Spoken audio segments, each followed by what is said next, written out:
Race fans, it's time for those most famous words in motorsports. Here to give the command, please welcome our Grand Marshals, President and CEO of AdvoCare, Richard Wright, and Distributor Relations for AdvoCare, Sherry Wright. Good morning, everybody, and welcome to the AdvoCare 500 at the Atlanta Motor Speedway. We're excited to be having a race today, and we know you are too. I want to give a special greeting to our AdvoCare distributors across the country and say thank you for all you do every day. Now let's have a race. Gentlemen, spark your engines. Crank it when you're ready. I can't see you enter the pit road, but I can see the competition yellow is lap 30. Good. Lap 30. Yes, actually, step one. Actually, we're the 88 car. That is a sound we've waited a little over a day and a half to hear. There are just 2 races until the cut is made for NASCAR's chase for the Sprint Cup. Here are the standings beginning this one. Top 6 drivers are locked into the championship. The next 2 are in position to clinch a spot today, while Dale Earnhardt Jr. and Tony Stewart are the 2 for whom that good day, bad day scenario I mentioned are in play. Below them, the pair of wild card spots for drivers 11th through 20th in points who have wins or the most wins. That could be altered greatly depending on who wins this race and how each of those drivers fares in this one. And happy Tuesday from Atlanta. Alan Bestwick with former Atlanta race-winning driver and crew chief Dale Jarrett and Andy Petrie. Let's start with the race. What kind of action are we going to see today? Yeah, just what we expected to see Sunday night. Race cars all over this racetrack using the bottom groove, the middle, the top. They're just going to be looking for grip out here today. And even though this is a completely different track than what they anticipated racing under the lights, the cloud cover is going to give them a little bit of a break, but grip is going to be what they're looking for. They're going to have to make sure that they don't wear these tires out too quickly. And what I love about this track is that you can actually see these drivers getting out of shape. They can race all over the place, but you'll see them turning the wheels to the right. You'll see the back end step out, and that's cool. You can see that like you do on a short track, and they're going 180 miles an hour, so that's cool. A lot of fun. Now, conditions, I mentioned, greatly different than what they were supposed to be on Sunday night. Check out the temperature difference from what it was at race time Sunday night to what it is now. Again, how's it going to affect the drivers and teams? Well, it's definitely going to affect the cars. They're going to have a lot more power because of the cooler air, but they're going to have a lot more grip. This track is really green. All the rubber got washed off from the weekend. It's going to take a little while to get that back on the track, and when it happens, it's going to change the cars and the way they drive. Yeah, and these drivers are going to have to be very careful here the first few runs that they make, not to wear the right front, right rear tire. They don't want to create an issue for them. You can run hard, wear these things out in about 5 to 8 laps, but they're going to have to be mindful of this and take care of those tires. All right, things to watch for as the day unfolds. Let's talk with 4 of the drivers as they get ready to go. Our ESPN in-race reporters today are all 4 of the Sprint Summer Showdown competitors who could win that $3 million jackpot with a victory. Hey, Kyle, Dale Jarrett, the ESPN, you have a copy? Yeah, 10-4 right here. All right, Kyle, I know that you're all about wins and trophies, buddy, but this has to be a pretty special opportunity in this Sprint Summer Showdown to win a $3 million payoff today, right? Sure is. You know, it could be a really good day. We're definitely hoping that we've got the right combination to make it happen here with this pedigree Camry. You know, it's been good this weekend and qualified up front, so, you know, wouldn't expect to see anything less here. All right, Kyle, thanks. Have a great day, buddy. Brad Keselowski, Andy Petrie in the booth. You have us? 4. Hey, Brad, I know some people said maybe running that nationwide race wasn't a great idea. Not me, mind you, but that was a few days ago. What did you learn maybe the other night, and what do you think about these track conditions and what they're going to be today to try to win that $3 million? Yeah, well, I learned I'm going to have my hands full today based on the way everything looks for the tires, but we're just having to see, Andy, how it plays out. Track conditions being cool and grippy like this, hopefully that'll be good for everybody. Okay, man, good luck today. Thank you. Marcus, Dale Jarrett, you have a copy? Probably equal to the spacing of those black marks. I'm going to be that far back from that first one. 10-4. Just remember also the lights before the speed line exiting pit. So we'll go all the way to cone to cone, I'll remind you. Hey, Marcus, Dale Jarrett, you have a copy? 10-4, Dale, gotcha. All right, buddy. Hey, I know this is a pretty special day, and a win would mean a lot of things to you in a lot of different ways for the rest of this season. But I know that the charity that you have Victory Junction game camp, it would be pretty special to get them $1 million, right? Yeah, it's just great to be part of the showdown. Got to thank Sprint for doing it. You know, $1 million to a race fan, and then to the Victory Junction, another $1 million. Just there's a lot to race for today. Just got to thank Quickset. You know, it's their first race with us as a primary sponsor, and they picked a good one, man, because we got a lot to win. Got a chance to make the chase, a chance to win for $3 million. So we'll be going for it. Okay, Marks, have a great day. Thank you. Hey, Paul Menard, Andy Petrie, you got us? Yes, sir. Thanks for sticking around. Yeah, thanks for sticking around too, Paul. Hey, I know you don't race for the money, but man, $3 million, that's still a lot of money for you and a charity and a fan. A win today would mean a lot for you to make this chase. How hard are you going to push to get that today? Well, to get in the chase, we got to win the second race. There's no ifs, ands, or buts about it. So that's our number one goal. And along the way, if we collect the sprint check and help out Habitat for Humanity and our fans, Andrew Gay, all the better. Okay, Paul, I know this is a great track for you. Good luck today. All right, Andy. Thank you.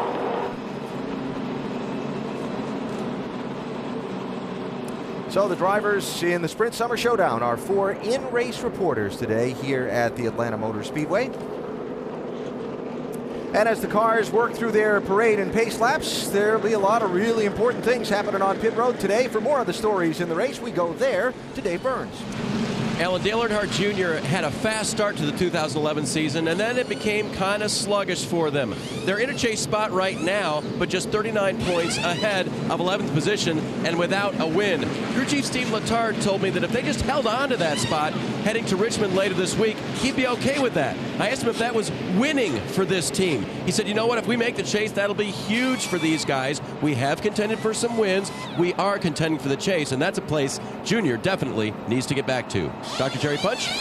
Kevin Harvick has 17 career NASCAR Sprint Cup victories, but arguably none more meaningful or emotional than that very first one that came here at Atlanta in March of 2001. Just weeks after the tragic loss of Dale Earnhardt, Richard Childress tabbed the rookie Harvick to fill the seat. And in only his third career start, Harvick nipped Jeff Gordon at the line by a mere 6/1000th of a second. Today, this team that hasn't had a top 5 in almost 3 months needs to dig deep and have that kind of effort if they're to have a chance to have some momentum entering the chase. Jamie Little. Well, Doc, in 5 previous mile-and-a-half races this year, Carl Edwards has 1 win and the best average finish of the entire field, 4th. Now, as crew chief Bob Osborne told me, quote, this car at Atlanta has a lot of speed, and we have a great opportunity to win here today. Now, remember, Carl Edwards did win the Nationwide Series race right here on Saturday night. He hopes that catapults him to his 4th victory at Atlanta. Vince Welch. Denny Hamlin is clinging to one of the 2 chase wildcard spots, but as crew chief Mike Ford told me, they're focused only on this race today. All the talk about the chase is for the fans and the media. They're worried most about how they're going to get their car to be its best today. Throughout the race weekend, Hamlin and company have been confident they've had one of the cars to beat, but this is a different day, and with different weather conditions, they're still optimistic. There's always that element of the unknown. Alan? All right, Vince, thanks. And our over-the-wall reporter today is Mark Hollywood Armstrong, changing tires for the 36 car that Mike Skinner will drive today. Hollywood, there was going to be this big atmosphere on Sunday night, easy to get pumped up, little different conditions today. How difficult to get your guys up and going? Well, Alan, one thing for sure, the weather has not affected the intensity level down here on pit road. With the crews still trying to fight their way into the chase and a lot of money on the line with the Sprint Summer Showdown, guys, their crews are really, really pumped for today. Look for a lot of excitement down here, but one thing for sure, look for the pit road to affect the outcome of this race. I agree with that. Hollywood, have a great day down there. Thanks. Talked with our 4 in-race reporters earlier. They are carrying 4 of our high-definition onboard cameras today. Got some great looks as well from some others in the field. Some really interesting stories, too. From middle one, left-hand column, Kurt Busch won 2 of the last 4 here at this track. Kevin Harvick, lower left, had a really great car in the practice sessions over the weekend. Lower middle, Martin Truex Jr., one of the hottest drivers lately, right? Yeah, great run last week, 2nd place at Bristol. And that guy on the lower right. Man, yeah, he needs a win. Yeah, he needs a win, and he runs well at this racetrack, too.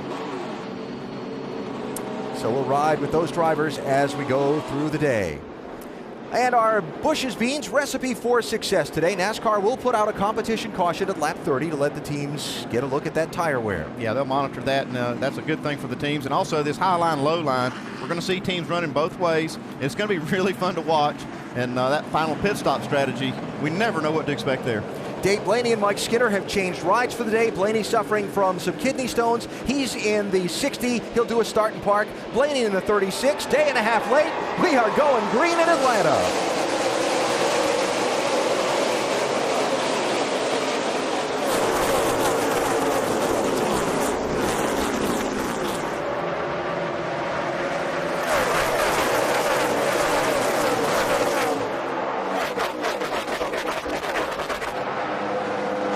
Still side by side for the lead. It's Casey Kane in the 4, Clint Boyer in the 33. You know, Boyer wants to get a lap led here early so he can get that bonus point. He's going to do it on his first lap. He's got it. Casey Kane still in the hunt to make the chase in that number 4 car, but he really needs to win, and this has been a great track for him. Hey, talking to Clint Boyer this weekend, too, he's very confident of his opportunity here that he can make some things happen on this racetrack today, give himself a shot next week in Richmond to make the chase. There's Truex moving up the racetrack to the 56 car, racing with Matt Kenseth in the 17 for 5th. Yeah, with the amount of grip this track has in it right now, that low line is probably going to be the best for at least the next 10 or 15 laps. Even though we're having this caution on lap 30, you have to be extremely cautious with these tires because with that grip level you're talking about, Andy, you can still wear the tires out very quickly. Yeah, just an example of how much grip there is. 29.56 that last lap for the leader. 39 Newman, 43 Allmendinger. Allmendinger, there was that wiggle and wobble a little bit that Andy talked about a minute ago. Yeah, and you have to watch these seams as you see here on the track. They can upset the car quite a bit. It happens more if the track surface is very hot, but you still have to be mindful of that. A.J. Allmendinger, that 43 car, though, thinks he still has a great opportunity to win a race here and get himself situated in the chase. Another one of those guys between 11th and 20th in points that could possibly get a wild card with a win. Jeff Gordon, 24 car.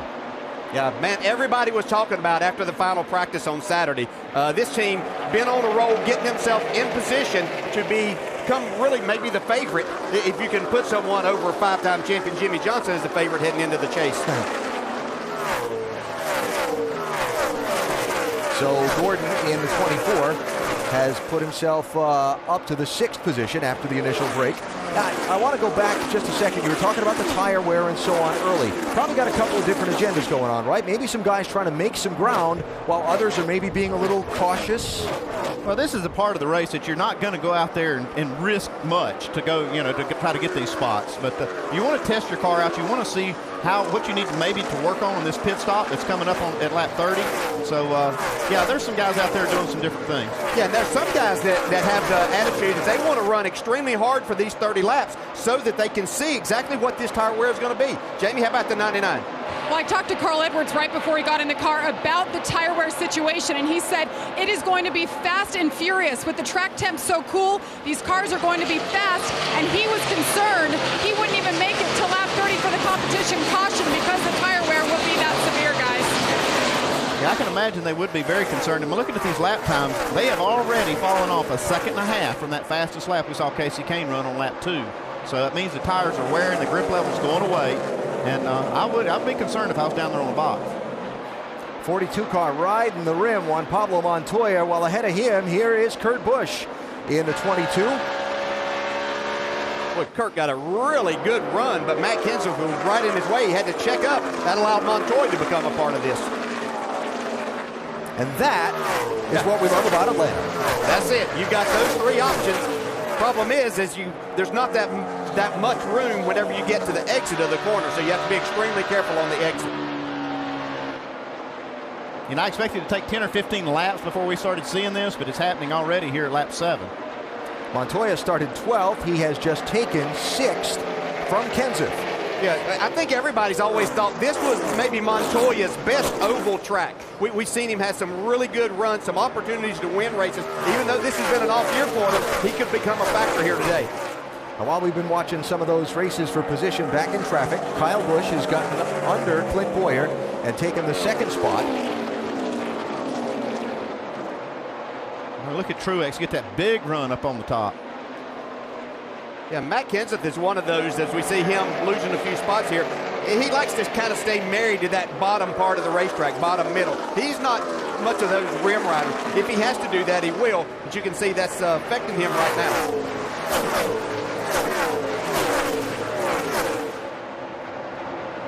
A couple of different looks of cars than what we're used to seeing in the field today. Carl Edwards, that 99, a little different paint scheme than normal. You'll see Denny Hamlin in the 11 when we get another look at him. Is a little different than the normal look on that car. Yeah, the 11's a lot different. It looks, you can see that 99 looks similar to what they normally do. But look at this paint scheme on Denny Hamlin. Yeah, these drivers were just 3 wide coming off of turn 4. Kind of split the 2 car.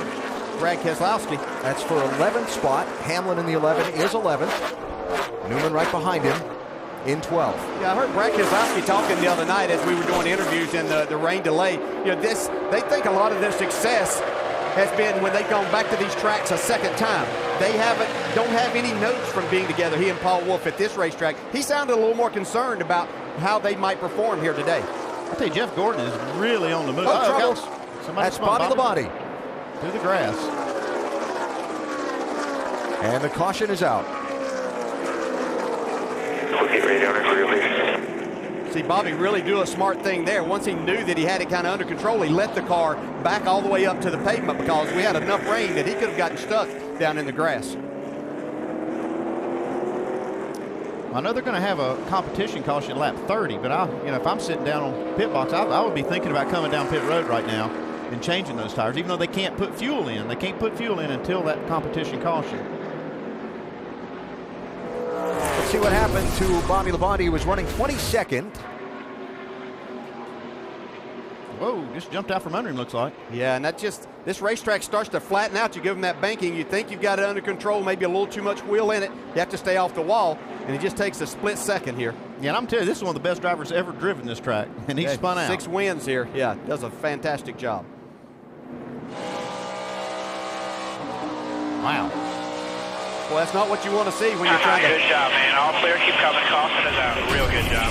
When you're trying to fight for a chase spot like Junior is. Did a nice job of avoiding that. So everybody continues away cleanly. Labonte will need a little attention to get all that grass off the front grille of his car, and we'll see. I kind of agree, Andy. We'll see a lot of action on pit road here. Yeah, I heard wild bull elephants wouldn't keep me from coming down pit road. Anyway, anybody look at 2 tires at this racetrack? I wouldn't right now. I'd be arguing with my crew chief if he said anything about that. Somebody may try to steal some track position, knowing they'll only have to go about 15, 16 laps. A herd of wild bull elephants. I'm telling you, man, I'd want to come down big time. Here they come. Looks like Leader stays out. Wow. Little split strategy there. Jeff Gordon moved up to 3rd, Doc. Absolutely. They said the car was a little snug at the beginning, but the car really came to him. Now, don't touch the thing. Going to be 4 tires. They cannot add fuel. They'll put tires on the outside and the inside. Not even a pound of air pressure change. Jeff said the car was that good. Dave. Kyle Busch called his car pretty good, just a little too snug in the front. They will take 4 tires, wedge out of the left rear for the 18. Jamie? And Carl Edwards opted to come. He was concerned about that tire wear. 4 tires, going to put some tape on the front grille. Casey Kane, the pole sitter, opted to stay out. Count 18 cars stayed on the racetrack of the 43 in the field. And a little strategy within as well. Couple 2-tire guys. So, early in the going today fun. in our Tuesday matinee at Atlanta.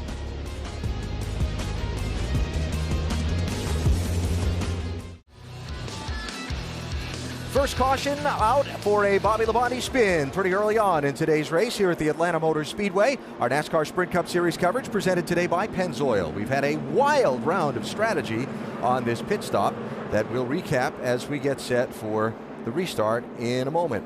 First, our Gillette Pro Glide profile this week, focusing on one Tony Stewart in that 14 car. Are you a skeptic or a believer that he can get that win he needs to lock himself into the championship? Well, I'm beginning to believe it. I think he ran good that first run. He was passing a lot of cars. Yeah, not to mention that he picked up his first win of 2010 at this very race last year. I think he can do it again here today. Tony was 17th prior to the pit stops. He did not stop. He's now 7th on the racetrack. And the field greatly shuffled up before this restart. Jeff Gordon gave up third to pit. Let's hear them discuss it. Yeah, I think it's a smart thing to do, you know. I mean, I'm sure they'll be fine. It's just that when the track's that green, I don't know, you have to see, but, you know, when you start running that high line that early, it wears them out. Yeah, no, they look good, but I was obviously concerned.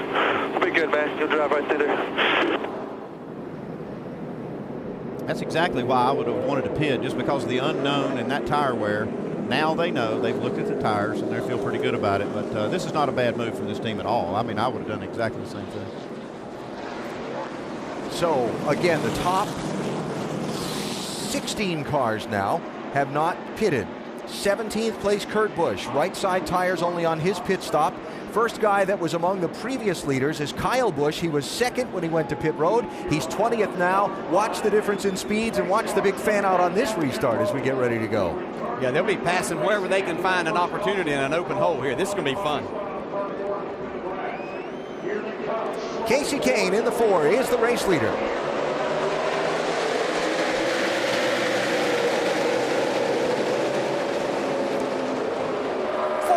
Wide, look out. There's still plenty of room for more. Yeah, Casey Kane must have spun the tires right there. We see that happen. Oh, he's got against the wall. Looks like Allmendinger. Wow, I told you there was more room. Holy cow. Little bumper nick there.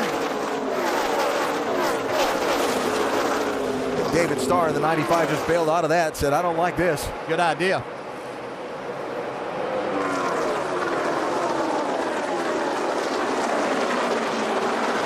Up front, new leader, Clint Boyer has gotten through. Brian Vickers moves to second. Denny Hamlin to third. Casey Kane shuffled back to fourth. I found it interesting that Casey Kane chose to start on the outside that time after choosing the inside on the start of the race, but he just got a terrible start, so we don't know if that was the right or wrong thing to do. You mentioned spinning the tires as we see Tony Stewart working on Montoya there for a spot. That's a frequent thing here at Atlanta on those restarts. Yes, that the front straightaway is just flat, and especially if you stay out on some tires. We'll see it happen with new tires also, but there's no grip out there to be had. You have to be extremely careful. Yeah, this 18 looks like a freight train coming up through the pack. He got up high on that first lap and passed about 5 or 6 of them. Yeah, I've seen him utilize the top, the middle, and the bottom in making his way forward here in a hurry. He's got 9 of them since the restart. Yeah, I'd feel pretty good if I were his charity and fans here today to have an opportunity to collect $1 million each.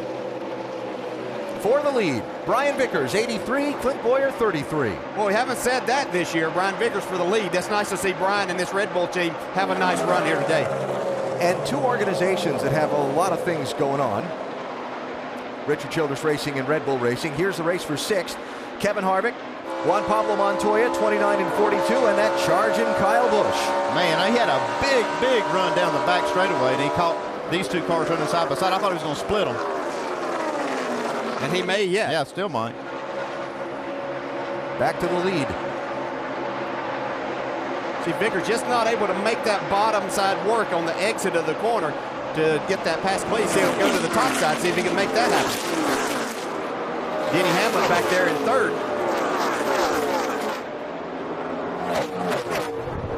And really, for a driver, that changing lanes around this racetrack is about trying to find the spot on the racetrack that your car's handling is best suited for at that moment. That's exactly, at that moment, that's the key word right there, Alan, is at that moment. When you have fresh tires, the bottom of the racetrack is going to be your fastest way around. Then you might have to move to the middle or to the very top, but you're just looking for grip to make you go fast. More spots for Kyle Busch. Give him 5th over Casey Kane. As up front, they still swap it out for the lead. Vickers just not able to find a way around Boyer. Not able to quite get there, but I like the way Brian Vickers, he's being a little bit patient here, given what Clint Boyer, he may get enough to clear him right here. Might have to put a slide job, and Boyer have to give him a little bit of a break. Oh! Whoa! Sliding too much. Caught the wall. That's a slide job, okay. All the way back to third after taking the lead.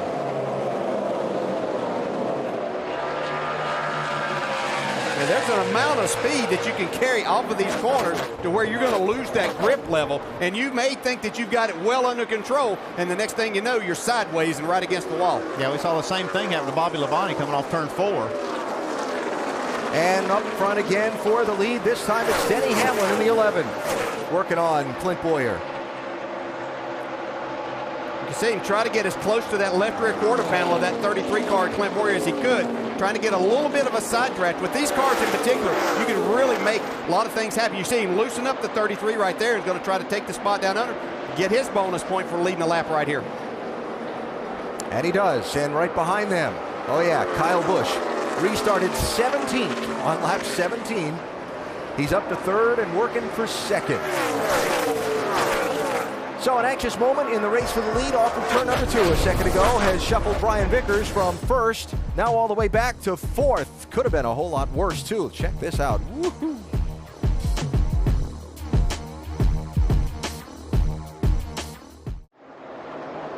New leader coming at you. That yellow car, Kyle Busch, as we return to our coverage of the NASCAR Sprint Cup Series presented by Pennzoil at the Atlanta Motor Speedway. The stop under the only caution of the race so far for tires that shuffled Kyle from 2nd place back into the early 20s in the running order. Gave him the grip he needed to rocket up through the field in about 9 laps. Yeah, and it's just not, you think it's only 10 or 12 laps they had on those tires for an advantage, and it still made up a huge difference. You see now the 24 car moved into 3rd, and he's catching the leaders pretty quick.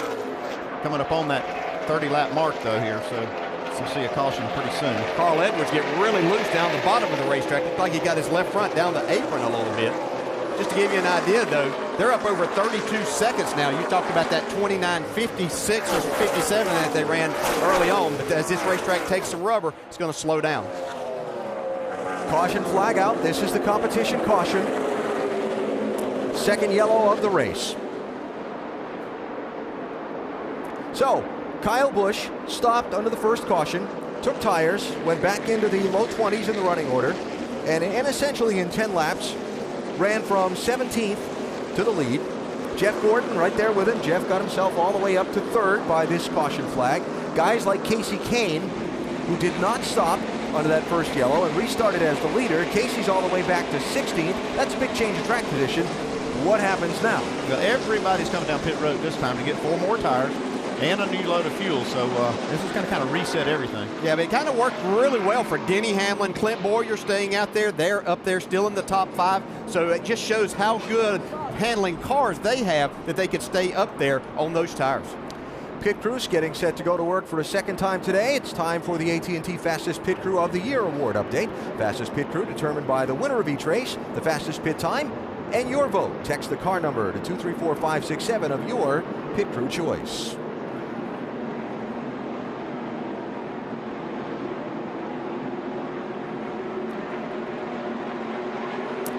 So, 2nd round of pit stops for the day for some, 1st pit stops of the day for others, as we work the 2nd caution flag here at lap 31. Here they are. Doc? 45 miles an hour, 2nd stop of the day for Jeff Gordon. So the car starts a little bit snug, left top of your screen there. They will come in and put 4 tires on. Jeff said, don't touch anything. No, the track really comes to us very quickly, and the car does very well on the bottom of the racetrack. They'll top it off with Sunoco fuel. Dave. Black and yellow 18 of Kyle Busch was leading. They asked him if his car was good. He said, yes, leave it. 4 tires and fuel for Kyle Busch. The 33 of Clint Boyer as well. He will take 4 tires, no changes. Actually, a little air pressure change for Clint Boyer, a little bit tight.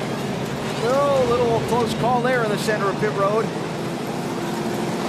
That was Denny Hamlin coming out of his stall, and David Starr still going to his. Starr had to drive back around.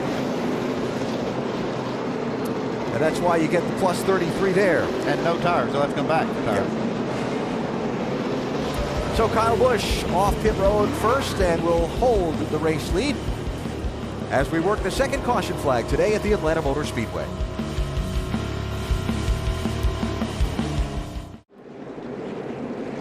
Double up for the restart at the Atlanta Motor Speedway NASCAR Sprint Cup Series on a Tuesday, presented by Pennzoil. Kyle Busch leading Denny Hamlin. Kyle's chosen the inside lane. Denny might have had the lane choice if not for a little hiccup and a little jam in traffic on pit road. You got him. He had to get on the he had to get on the brakes for David Starr. David looked like he was trying to go for his stall. And Denny wisely avoided the collision, had to give up a spot, but still a good move. So Kyle with the lane choice as the leader and has chosen the inside lane on this restart. Caution flag gave Robbie Gordon the Aaron's Lucky Dog free pass in the 7 car. He was the first driver a lap down. Now he gets back on the lead lap. Robbie showing in 36th position at the moment. Team a little late arriving at the Speedway on Friday. They had some troubles with their transporter on the way down. As you look across the top of the screen for the ticker, you will see some different colors on it. If it's green, the driver is in the championship. If it's yellow, he's a wild card position at the moment. That may change through the course of the day as they run. Way to track if your driver's in good shape or not. We Go Green, presented by American Ethanol. See Denny Hamlin spin the tires a lot right there. Stacked everybody in that outside lane up. Looks like Keselowski's going to get a few of those spots. Oh, that's dicey behind him. See that 43 car with Allmendinger kind of bobbing a little bit in the middle of that traffic? AJ's trying to make some things happen here today. He was confident that he could run up front and possibly get a win. See, Hamlin still doesn't have his car exactly to his liking yet. And he's gone from being side by side for the lead back to 6th place. Check that, 7th. Whew, wow, this is tight.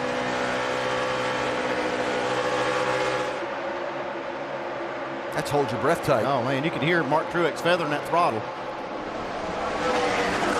Up front, looking for the lead. Jeff Gordon took a peek on Kyle Busch, then slipped back in behind him. Looked like he was going to make a little low bid there in 3.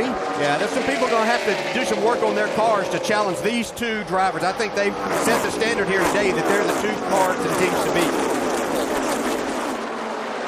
Kyle Busch, one of the drivers in the Sprint Summer Showdown. $3 million if he can win this race. $1 million for him, $1 million for the Kyle Busch Foundation, and $1 million for a fan who was selected, who picked Kyle to win the race at Michigan that he scored a few weeks ago. Yeah, that's a nice 3 there, $3 million, but the 3 bonus points these drivers could carry into the chase is more important to them at this point in time. Now, every now and then you see a little speck or 2 on a camera lens. There's some mist, not heavy at times, that has come and gone throughout the morning here. And conditions obviously very good to be racing at speed like they are. But you might see that every now and then. Yeah, and as a driver, I'll tell you, it'll get your attention still. We talked about the high speeds at this racetrack, no grip already. You're just hoping that it doesn't affect the track. And right now, it's not anything that's affecting it at all. Sorting it out single file. Jimmy Johnson, 48 car, that's back in 16th place. Haven't called his number yet today. Not sure how, but he started back there. So he just hasn't been able to move forward. Trying to make some gains here now as you see him move to the outside of David Rudiman.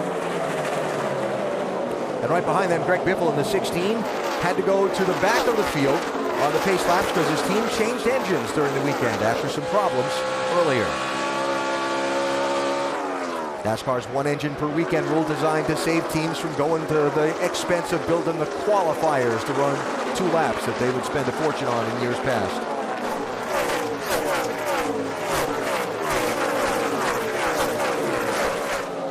See Greg Biffle there battling in that 16. He's one of these drivers that we really expect to see after just a few laps go to the top of the racetrack, but not seeing that from Greg right at this point in time. Still trying to make that bottom side work. Yeah, we don't see a lot of cars working that high lane right now. We saw in the beginning of the race a few cars really made some time up there. And you begin to see the surface of the track change in the corners as well as the rubber gets worked in as the laps wind on, and that changes where you find that grip on the racetrack. Yeah, that's the word of the day is grip. Where can you make that happen as your tires get some more time? We see Denny Hamlin now trying to make his way back forward, going by Tony Stewart. He didn't have a whole lot of grip on that restart, did he there, Vince? No, he didn't. In fact, although he says it's just a little bit tight coming off a 2, but otherwise hasn't commented on the car. In fact, it was pretty good that first stint. They did not make any changes at all on that initial pit stop just a few laps ago. They just put 4 new tires on it. So Denny Hamlin got shuffled back, but he likes the car, still moving forward. Crew Chief Mike Ford says they've been as confident coming into this race as they've been in a long time. That may be bad news for the others.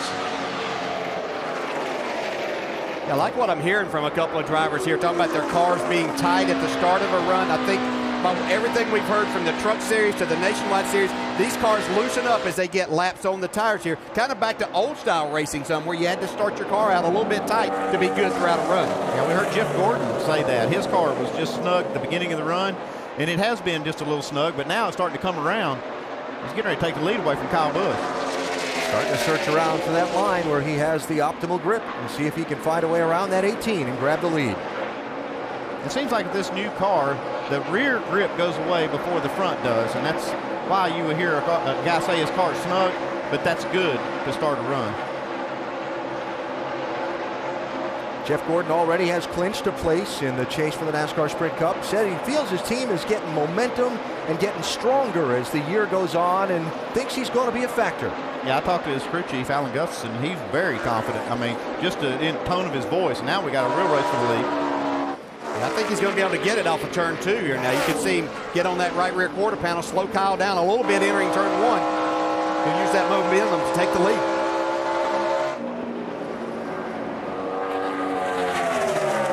So Gordon powering by Kyle Busch and will become the 6th different driver to lead this race in the early going at Atlanta. Those top 2 have put a little bit of a gap between themselves and 3rd place Clint Boyer.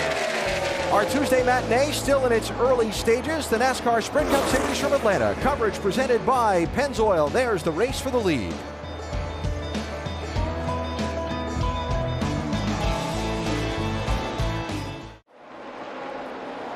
Final race of the Sprint Summer Showdown is today's 500-miler here at the Atlanta Motor Speedway. The Sprint Summer Showdown presented by the HTC Evo 3D. The 4 drivers who, if they could win today, could earn that $3 million jackpot. There's the update on where they're running. 2nd and 4th for Busch and Keselowski. 18th and 27th for Ambrose and Menard. Yeah, 2 good chances right now up there inside the top 5. So Kyle Busch right now the highest running of the Sprint Summer Showdown drivers today here in Atlanta. Let's go up to speed with Nationwide Insurance and check in on some of the front runners. Jeff Gordon out in front, Doc. Thank you very much, Alan. There's the leader, Jeff Gordon, the 4-time Atlanta winner. You know, when I asked Alan Gustafson, his crew chief, to tell me about your driver, he said, you know what? Jeff Gordon is the X factor. He's like a Tom Brady with the New England Patriots. He said, if you surround him with a good team and just getting close, he will execute flawlessly and get you to victory lane. There's an incredible comfort knowing we have our own X factor in that 24 car. Dave. Doc, remember the last time these guys got to make major changes on their race car was Sunday morning. That was 2 days ago. I asked Dave Rogers if he was tuning his car that morning for a day race or a night race. He said no, neither one. He said our car has been both directions and we're not exactly sure what we'll have. Certainly what they have had is a very fast race car. Doc, back to you. Back in 3rd, Kevin Harvick. We told you they have not had a top 5 finish with this 29 car in almost 3 months. Ouch. Now they won 3 races early, but it said they had that summer slump and said enough is enough. That's why they brought this car that won at Charlotte May and had all the updates on it. The car was going to be safe for Chicago for the chase. No, we're not saving a thing. Our chase starts today. We got to build some momentum and get back in the hunt. Vince. Tony Stewart started 20th. He's having a pretty good day today, wouldn't you say? He's all the way up to 4th. They made a wedge adjustment on that first pit stop, but still a little too free on exit. And this guy, how about his weekend? Of course, we were rained out yesterday, so Stewart went to the Illinois State Fairgrounds, ran a modified at DuQuoin, came from the back to finish 2nd, then headed over to Indianapolis for the NHRA U.S. Nationals. This guy loves this sport, and he's having a good day. Loves his race car, Dave. Vince Clint Boyer still with a shot at making the chase. Has to make today very, very good. His 33 car has been predictable, but it's been on both sides of the handling issue. Start of the day, it was a little hard to turn when he gets to this point. Now, it's a little bit too easy to turn when he gets to that point. Went from tight to loose. Vince? The 11 car of Denny Hamlin having a good run. They slipped back on that last restart, but he's not too unhappy with the car. Said it's just a little bit snug. Otherwise, things are going well for Denny Hamlin. They're coming off a good finish at Bristol last week where they finished 7th. Remember, they've got one of the 2 wild card spots. They believe they are a championship contender. They need to start running like it. Alan? All right, Vince, thanks. And there is Kurt Busch, winner of 2 of the last 4 here in Atlanta, running in 7th spot now. 37 cars on the lead lap. Robbie Gordon, Joe Nemechek, Michael McDowell, Travis Kvapil, and Dave Blaney have gone to the garage and retired from the race that Jeff Gordon leads.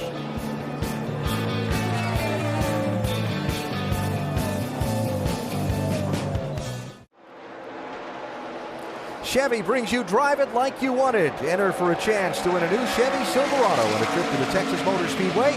And meet Team Chevy drivers Mark Martin and today's leader, Jeff Gordon. Visit driveitlikeYouWantIt.com now. About to hit the 100-mile mark of today's 500-mile NASCAR Sprint Cup Series race. Live at the Atlanta Motor Speedway, Jeff Gordon out in front, one of 6 different drivers that have led the race so far. Jeff driving for Hendrick Motorsports, by far the best faring of the drivers from that powerhouse team. Yeah, they must not have shared their information with the other guys because they're really struggling. I've been watching Jimmy Johnson a lot, and it looked like after that restart he was kind of making his way forward, but really sliding back now. There's the gap from Jeff back to 2nd place Kyle Busch. Yellow car there, and looking and looking and looking to find Mr. 5-time. Wow, they're waiting a long time. Yes, sir. Play a little song, whistle a little tune. And there he is.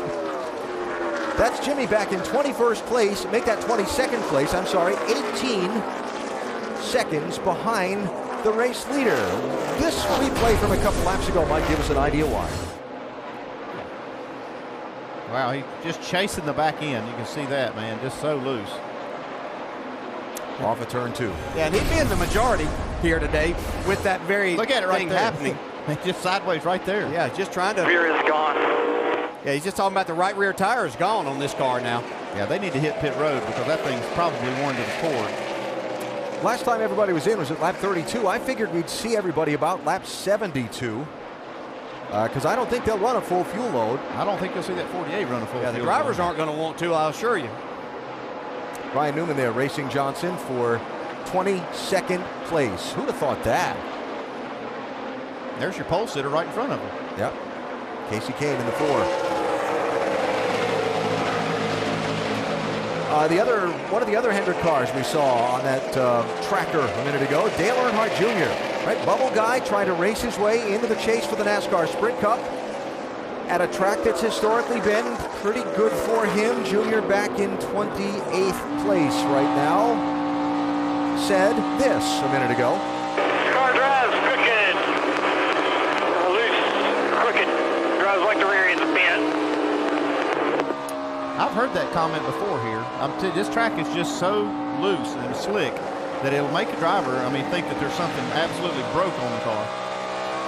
Yeah, and some of the things they do to these cars to help them turn, to get some downforce on them, things. We watched Junior go through the corner. That is crooked. I don't know if it's bent, but it's certainly hung out for sure.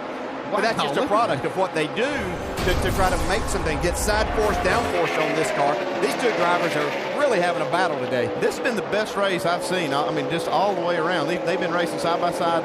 And what I love about it, you see Harvick, he's really working that all the way down to the bottom. And even putting that left front tire below that yellow line. And then you got Stewart up top, and you can see they're just having at it. Yeah, somebody has sent me a message that Tony Stewart, I talked about how bad these seams were, that Tony was actually using these seams to get his car to turn a little bit, using the left front tire to get in that seam for a little bit in some of the corners at times when his car's a little bit tight through the center to help his car to turn. So just shows these drivers will use and find anything they can. And here comes Denny Hamlin to spoil the party. His car looks good right now. Hamlin sliding between two of the pre-race favorites were Harvick and Stewart. Harvick right now running in 3rd, Stewart 5th, Hamlin in 4th, behind Kyle Busch, the runner-up, and Jeff Gordon out in front of this race, just past 100 miles. Green flag pit stops on the way.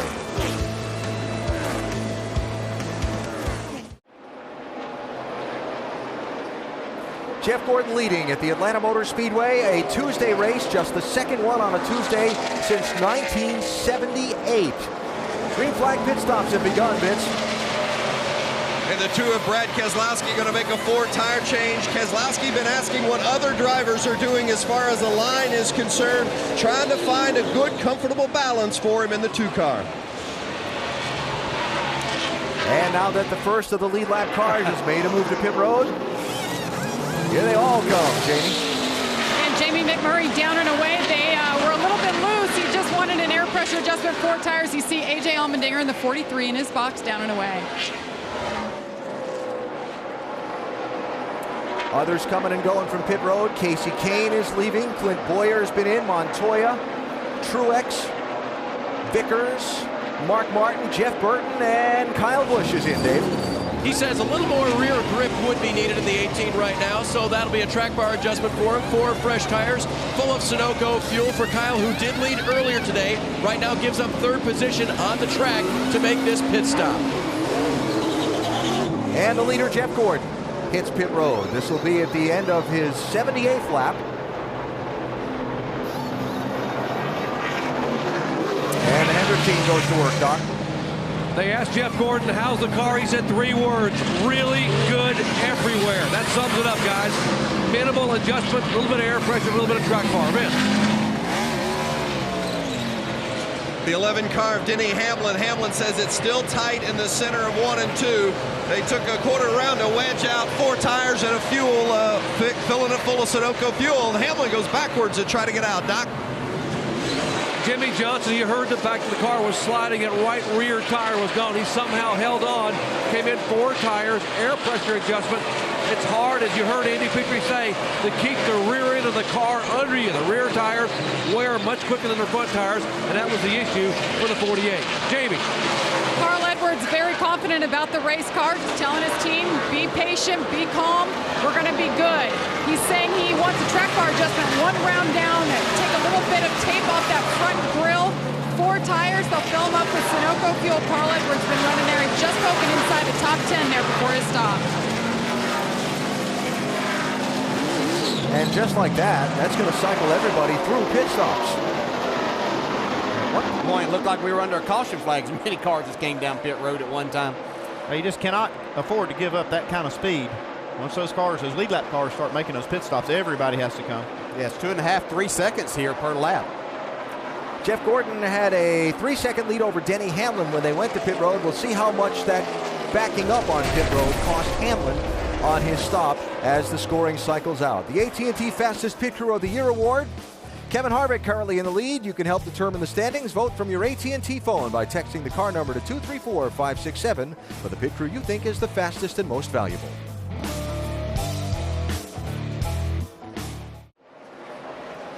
The NASCAR Sprint Cup Series on a Tuesday from the Atlanta Motor Speedway. Our coverage presented by Pennzoil. We're just past the 1/4 mark of the race, and Jeff Gordon in that 24 is the race leader, an event postponed from Sunday night as the remnants of Tropical Storm Lee kind of played havoc with the Atlanta area for the last day and a half or so.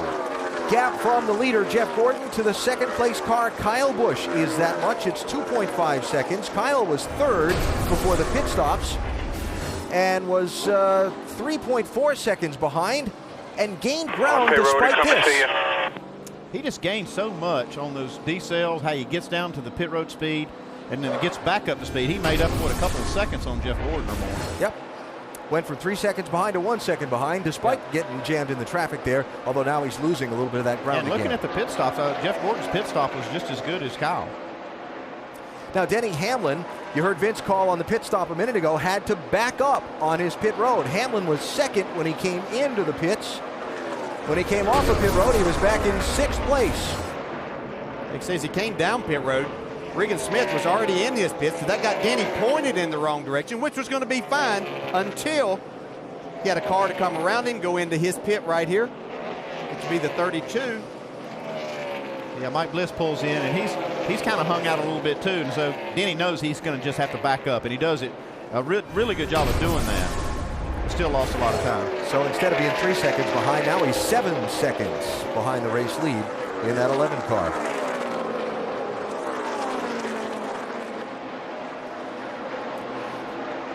So another interesting thing to look at when we look at race leader Jeff Gordon. Talked about Hendrick Motorsports and Gordon running well and some of the other Hendrick cars not faring as well earlier in the race, is that Jeff's about to put a couple of his teammates a lap down. He's going to get it done on Junior here after a few laps, but Jimmy Johnson's the next one up ahead, and he's actually the fastest car on the track right now looking at the lap time. Yeah, Jimmy Johnson, who's just ahead, is just to see now Gordon going around Dale Jr. to put him a lap down.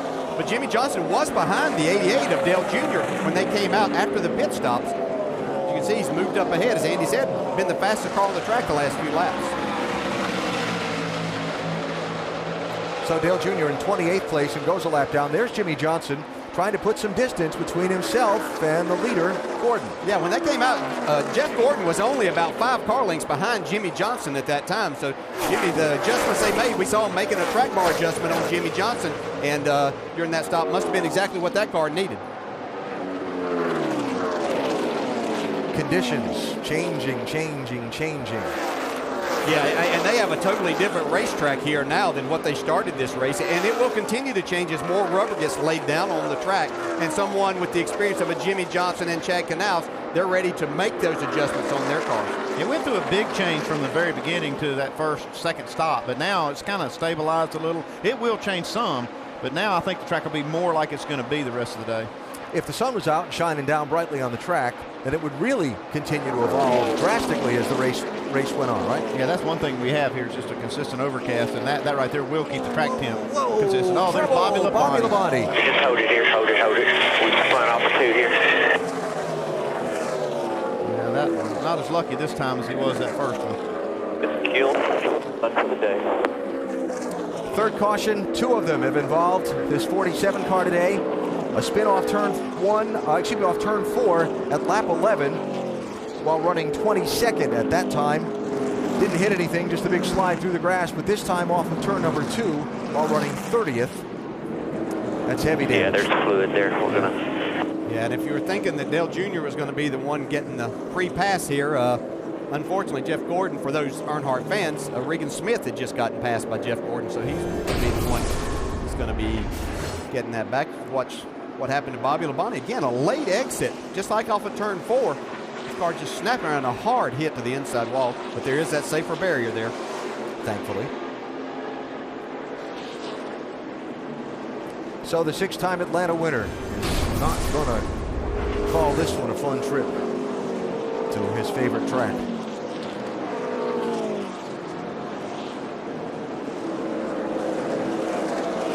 Good to see Bobby climbing out of the car. That was a big hit.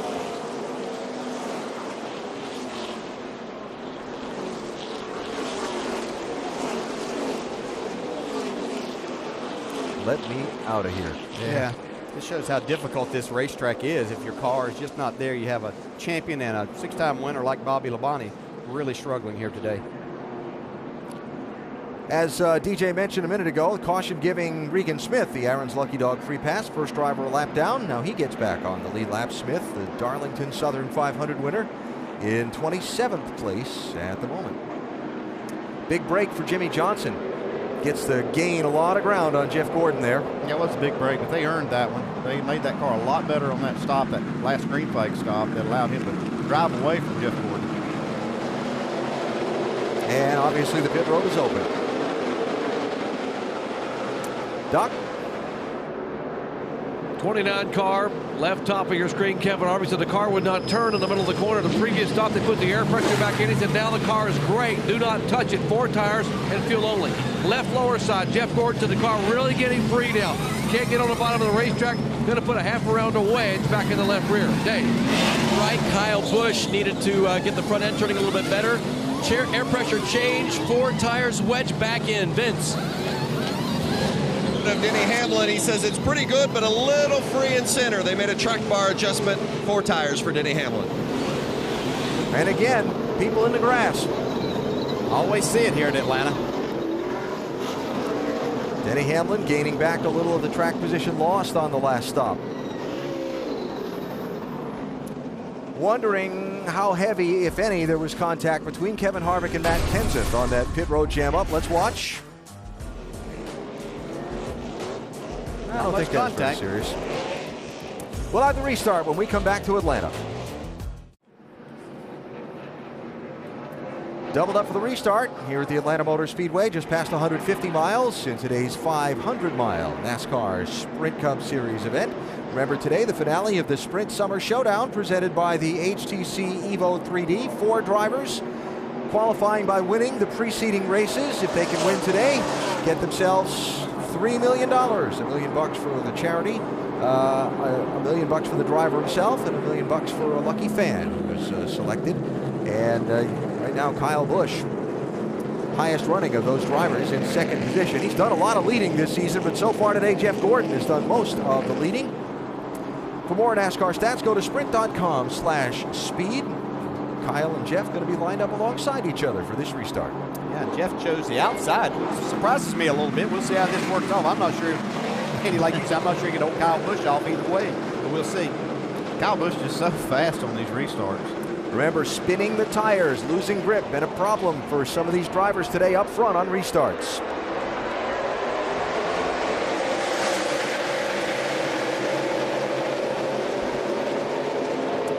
If I hadn't said it, somebody would have done it. I said it, nobody did it. Well, Kyle Busch did just a little bit, but man, he's so good with that throttle that he's got it back under control. Yeah, but Gordon getting a big run up off the outside. Guess that's what he had in mind when he chose that high lane. Bobby Labonte has been released from the medical center. We'll talk to Bobby in a minute. First, side by side for the lead, Gordon, Kyle Busch, and Matt Kenseth up on the pit stops in hot pursuit in that 17 car. Wow. That's about a dead heat right there. But Kyle Busch did lead the lap back to the line.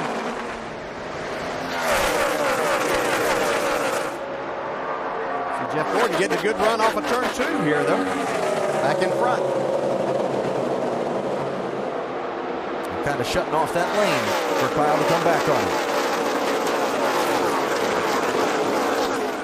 Bobby Labonte involved in 2 of the day's cautions. He's with Jamie. And he says he's okay. Bobby, spin earlier and you saved it. This time not so lucky. What happened? No, we weren't that happy with it on I guess it was Friday or Saturday. We made some changes on it, and I think we might have went the wrong way a little bit. And the car was really, really tight in the center, making it so loose off, so loose on entry. And the grip level went away like a light switch went off about 7 laps. So the guys worked real hard. We tried to do all we could do. You know, Busch's Makes Mean Toyota wasn't what we wanted it to be, but obviously ended our day quickly today. But excited about next weekend at Richmond. You know, I feel like we got a better program there than we do here. And we were just trying some stuff today that didn't work out for us like we wanted to. Well, it is chilly out here, and Bobby Labonte's fire suit is soaked from sweat. These drivers are working hard, Alan. Tough day for the former champion. Bobby Labonte out of it in Atlanta. Speaking of former champions, Matt Kenseth into the hunt now after some good pit work by that 17 team. He's up to 3rd. Well, they always do a great job in the pits from Matt, but he does a good job getting in and out too. But that crew is solid week in and week out. And Matt Kenseth, the driver that I think we'll have to watch for here today. He's just slow and steady. Not slow, he's fast and steady, I should say that. But he doesn't push the issue until it's time. Somebody else I've had my eye on back in the pack is that 16 car of Greg Biffle. Mentioned it before, but he started at the back of the field after an engine change during the weekend, and he's worked his way up inside the top 15. He's really worked hard. He's tried to make a move to go to the outside of Jamie McMurray, allowed Carl Edwards to get on his inside, but Biffle has been solid here so far this afternoon. Now, when you got a good race car and you start at the back of the field, sometimes those first 15 or 20 are a little easier than when you start getting toward the front and have to start passing. Yeah, that's where he's at now. He's going to have to start really working hard on these cars. When he passes Carl Edwards at Atlanta, that's tough. You see Jamie McMurray right there. A lot of good cars. You can see just behind there, Tony Stewart all up on the high side, trying to make his way back forward. Vince, not too good of a pit stop for those guys in Tony Stewart's pit. No, that's been unfortunate, DJ, because their race car on the track has been real good. In fact, it's been good since they unloaded here at Atlanta, and more of the same today, but they had a slow stop on the right side last time around. All right, guys, we'll get those back. Don't worry about it. It's early. 10-4, bud. It's early. Sorry about that. Make it up to you. Yeah, all right, guys. Keep your heads up here. We've got a long day still here. We will get these back. Tony Stewart, a 3-time winner here at Atlanta, including last year when he led 176 laps. They've got the right setup for this place. Jamie? Well, Casey Kane has slipped way back. Our pole sitter early on said it felt like his splitter was up in the air and his race car was out of the track. They opted to stay out on the first stop, and then on the second they tried to fix him up, and that didn't do it. But after the last stop, said the car is a little bit better, but he's still back, mired in 17. And kind of a theme for this 4 car is struggling to put a complete race together during this summer. I want to go back to that radio we just heard from Tony Stewart. And people want to talk about a changed Tony Stewart from what maybe he might have been 5 or 8 years ago. If that didn't illustrate it. Yeah, there's no doubt that Tony is a different person. Yeah, I think he's certainly matured in being a car owner now as we see Jimmy Johnson come into this mix. But yeah, Tony is much more calm in these type situations. And certainly on days when you have a good race car, it's a little easier to be that, knowing he has a lot of laps that he can make up this round. Yeah, he sounded like he was patient. He said he's got a lot of time. But I'll tell you, those bad pit stops can really ruin your day. He's back here in traffic, and that car's nowhere near as good as it was when he was running up there in 3rd, 4th spot. And the problem you can get into in that situation, Steve Johnson battling here with Montoya, is if you start making adjustments on your car about what it did back into traffic versus what you were doing when you were out front or up in the top 5. Jimmy Johnson back in 20th place. Check it, 19th as he's gotten by Montoya now. And Montoya and Paul Menard, one of the Sprint Summer Showdown drivers, back here racing for a spot. See Paul making his way forward. Jimmy Johnson, good race car now. Boy, he did a great job of hanging on to that car and actually not getting himself in a bad position, getting into the wall or something. The adjustments they've made now have been really good. And Menard with a lot on the line today. A win could get him a spot in the chase for the NASCAR Sprint Cup. And of course that win will get him that $3 million Sprint Summer Showdown jackpot. He's got to find a way to get back to the front, no matter what it takes.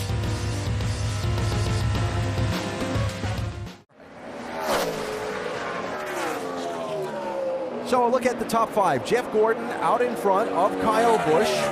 Those two have been the top 2 in the race for a good stretch here this last little while. Running right behind Kyle Busch, Matt Kenseth in the 17, who moved up to 3rd after that last set of pit stops and restart we had a little bit ago. Then a couple of seconds back, you'll find Kevin Harvick in 4th. 29 car looking pretty good today, and Denny Hamlin in 5th, trying to make up some of the ground lost on a pit stop earlier where he had to throw it in reverse and back up because he was in his pit box in some traffic. Let's go up to speed a little deeper into the field, starting with a guy having a really solid run in 6th place, Doc. And that would be A.J. Allmendinger there trying to hold off the 22 car of Kurt Busch. A.J. said, he began the day 8 points back on Denny Hamlin, 14th in the points standings. He said, this is my best intermediate track. He said, if I can get this win today, which means I will finish in front of the 11 car, we've got a shot. I run well in Atlanta. I run very well in Richmond. We've got a shot to get in a chase. He said, nobody remembers who finished 14th or 15th in the points. That's why we have got to get it done. Dave. On that last pit stop, Doc, Kurt Busch's car had gone to the loose side, to the very loose side, and you guys have talked all day upstairs about how that's a bad condition. So they undid all of the adjustments that they had put into this race car so far. It's a little bit better. You can see him working the wheel right there, but got the bad loose out of it that last time. The 6 of David Reagan. His hometown of Unadilla, Georgia, not far from here. So I asked Drew Bickensturfer if they circled this race on the calendar. He said not so much because it's home for David, but because we've run so well at the 1.5-mile tracks this year. We feel like we've got great horsepower and a great package for these places. David's showing it so far again here. The 33 of Clint Boyer. Remember, he's trying to work his way into the chase. This car has been on both sides of the board right now for Clint today, and the car during this run seems to be balanced for him. He was in 11th, so he's back up at least into the top 10. Vince? Running in 10th is the 2-car Brad Keselowski. He's gained 12 positions the last 5 races, 2 wins, a 2nd and a 3rd. Crew Chief Paul Wolf said the success keeps raising the bar of expectations. It's a little easier when you're under the radar. That hasn't been the case this weekend. 2nd place battle, Matt Kenseth and Kyle Busch going at it. Alan? And the 17 sliding through. Yeah, about the last 5 laps, Matt Kenseth has been the fastest car on the racetrack. Momentum. Matt Kenseth winning earlier this season. Been a little while since he's been to victory lane. The run for the championship coming up. Jeff Gordon strong last week, again this week. How important really is momentum when you're looking at a 10-race stretch to the title? I think it's huge. I mean, momentum, in my experience, has been one of the biggest factors. If you can get that thing on a roll, go back to when on one corner road with Harry Gant as his crew chief, and that kind of momentum just it takes you so much. I really believe that this 17 has it, and if they can keep it going like this, going into the chase, won't run. They'll be a factor. Matt winning at Texas in April, Dover in May, and Doc, he's running second now. And exactly what Andy Petrie was talking about. This is the car they had built for the chase. This car was supposed to run Kansas. I said, well, you know what? Let's find out how the latest and greatest Rock Speedway car is. Let's take it to Atlanta. And they are all smiles, thinking this car is good here. How good would it be when the chase starts and they head to Kansas? Yeah, and again, Kenseth, Jimmy Fennig, good combination, and going to be a factor in this championship, I believe. That radio you heard a second ago was this 00 car for David Ruderman. Yeah, they got some kind of issue under the hood here. This is one of those tracks that's kind of hard on engines. Jeff Gordon, a 4-time winner at the Atlanta Motor Speedway, led the most laps at Bristol last week, but he finished 3rd. He's led the most laps so far today, but we've got a long way to go in this one.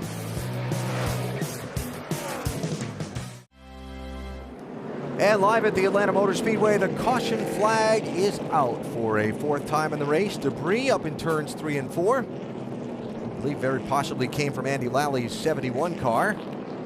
And the caution, there you see the right side all scraped up on that machine. Yeah, he's got tires. Yeah, he's got tires back on it now, but you can see right there he blew a tire going in the corner. A lot of debris coming off of that tire. And so that's the reason for yellow flag number 4 on the day here in Atlanta. The pit road is closed, so no one has been allowed to come in just yet. And the drivers with a chance to regroup here under this yellow flag that is still shy of the halfway mark of this race. I think a lot of drivers are going to heave a sigh of relief for that caution flag because, for example, Kyle Busch really sliding back. He looked like he was really wrestling this 18 car. Watch Kyle's car in reference to that yellow line. Wow. Particularly the left front tire to the left rear. That's out of control. That's what Andy was talking about. Watch these guys at this particular racetrack, more than any other that we go to, get these cars completely sideways and be able to save them. It's just incredible. And for fans of the sport's most popular driver, guess what? Free pass. Dale Earnhardt Jr. was the first car a lap down. Aaron's lucky dog, free pass for him. He's going to come back around and rejoin the lead lap. Yeah, he's still struggling with his race car, though. Even though he's going to get this free pass, they've got some work to do on this 88 machine. He's back in 27th spot. Pit road going to be open this time. So for Tony Stewart's team, lost a lot of ground last stop, chance to redeem themselves. Yeah, they need a solid stop. The last 2 stops of the 14 haven't been that good, but here they come. Matt Kenseth will hit quickly, Doc. Yeah, Matt's loving the car. They went back on the air pressure a little bit ago. He said 4 tires, fuel, no changes. Don't even touch the grill. Don't clean anything, leave it alone. That's left top, left bottom of your screen. Pushing a rubber in the left rear for Jeff Gordon. He said, guys, it's got to be tighter. I can't run down low. That's why he chose the outside on the restart. Dave. Kyle Busch said Matt Kenseth passed him because he could run a better U-shape. Kyle's car too loose in and off. 4 tires, track bar, air. Vince. Denny Hamlin a little snug. They're going to free it up with some wedge out, 4 tires, and a little air pressure adjustment. And that time taken to push that spring rubber in as called on the Jeff Gordon pit stop is going to cost him. Cost him 3 spots coming off pit road. Matt Kenseth, crew getting the job done once again. Get him out first. Used to call them the Killer Bees when their sponsor colors were black and gold. Maybe we'll call them the Purple Posse now. Getting the job done on pit road here in Atlanta.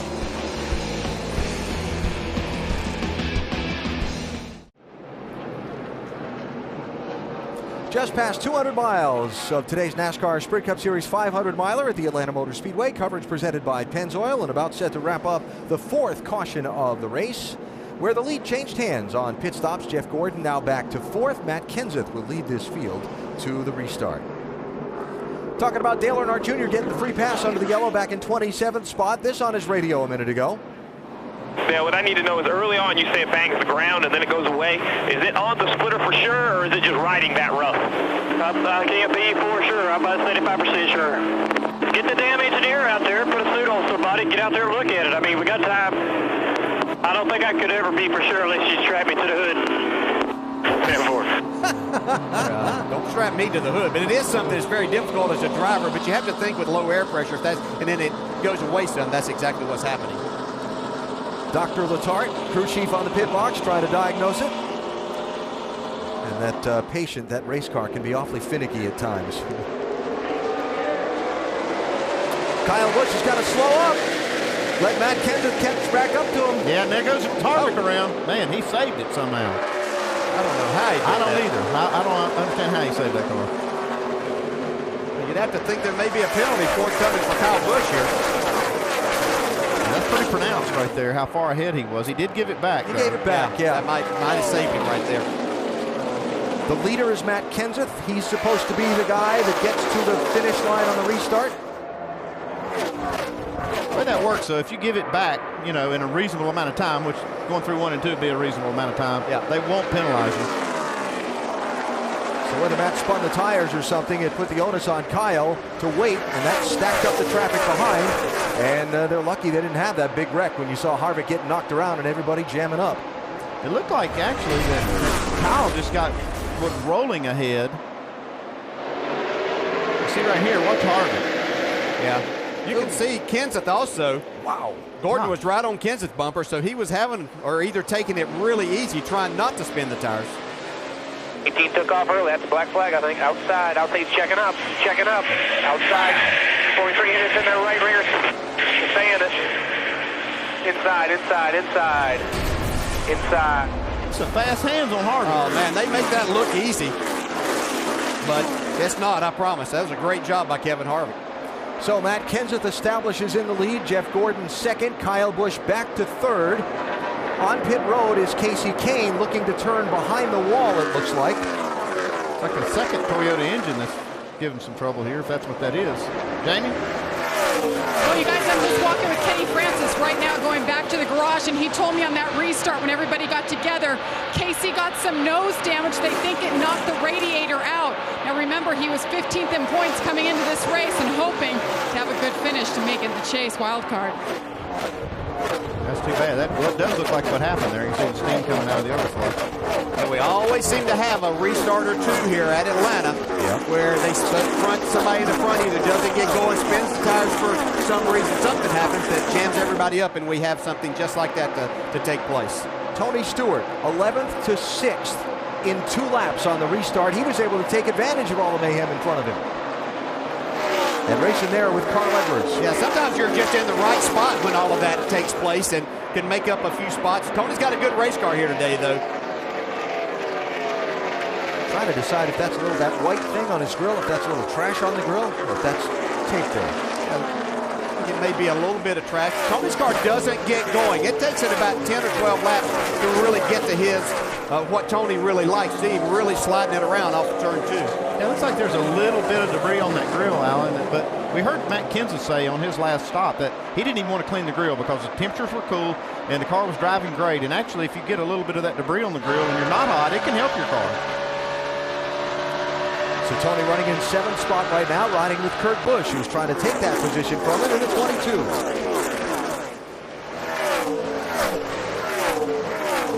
Behind him, Kevin Harvick, 29, trying to make up some of the lost ground on the restart when he got knocked around.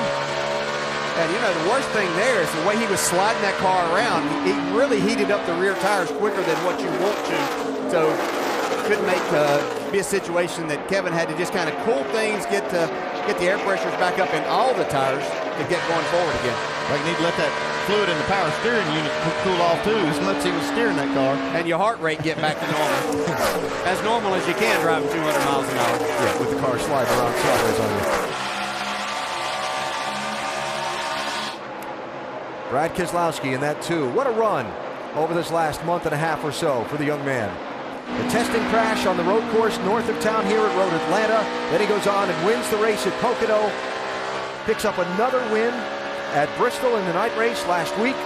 Racing for the $3 million Sprint Summer Showdown jackpot today. Yeah, it's been nice to talk about this team. Most of their runs have been up in the top 5. He's in beside the top 10 right now as he battles for that 8th spot with his teammate. But, yeah, just really solid. And, you know, it's as good as they've been, as crazy as it may sound, we have to put this group in consideration for championship contenders. Oh, I have to agree with you 100% on that one. Just because of that momentum factor we were talking about, nobody has momentum coming into this race than that car does. Vince? And Paul Wolf, the crew chief, wasn't particularly optimistic about the kind of car they had today. He said, I'm just not real sure in the conversation I had with him before. And they've been working on it, but all in all, it's been pretty good for Keselowski. Says it's a little tight at the start, but then it starts to get better. You know, one thing Paul Wolf told me is he's just been amazed at how Brad has handled all of the distractions from the injuries and also the success of recent weeks. And he said the focus just keeps getting deeper and deeper. And we continue to see this team get better and better. And Keselowski there running in that 8th position ahead of Kevin Harvick. As you see Jimmy Johnson slide ahead of Kurt Busch. Johnson chipping his way forward in this field up into the top 10. Yeah, they've done an incredible job because that car was nowhere in the beginning of this race. Kyle Busch running 3rd. Remember the restart a minute ago where he got a better get-go than Matt Kenseth and had to slow up? That was a pretty ugly chicken start right there. I had to watch my mirror so I didn't beat him by too much. That was pathetic. Hop in that, bud. He's consistent. He does that all the time. Now we know his game. Glad he showed his hand. I guess we're talking about Kenseth and the way he started that race. And up front, here comes Jeff Gordon.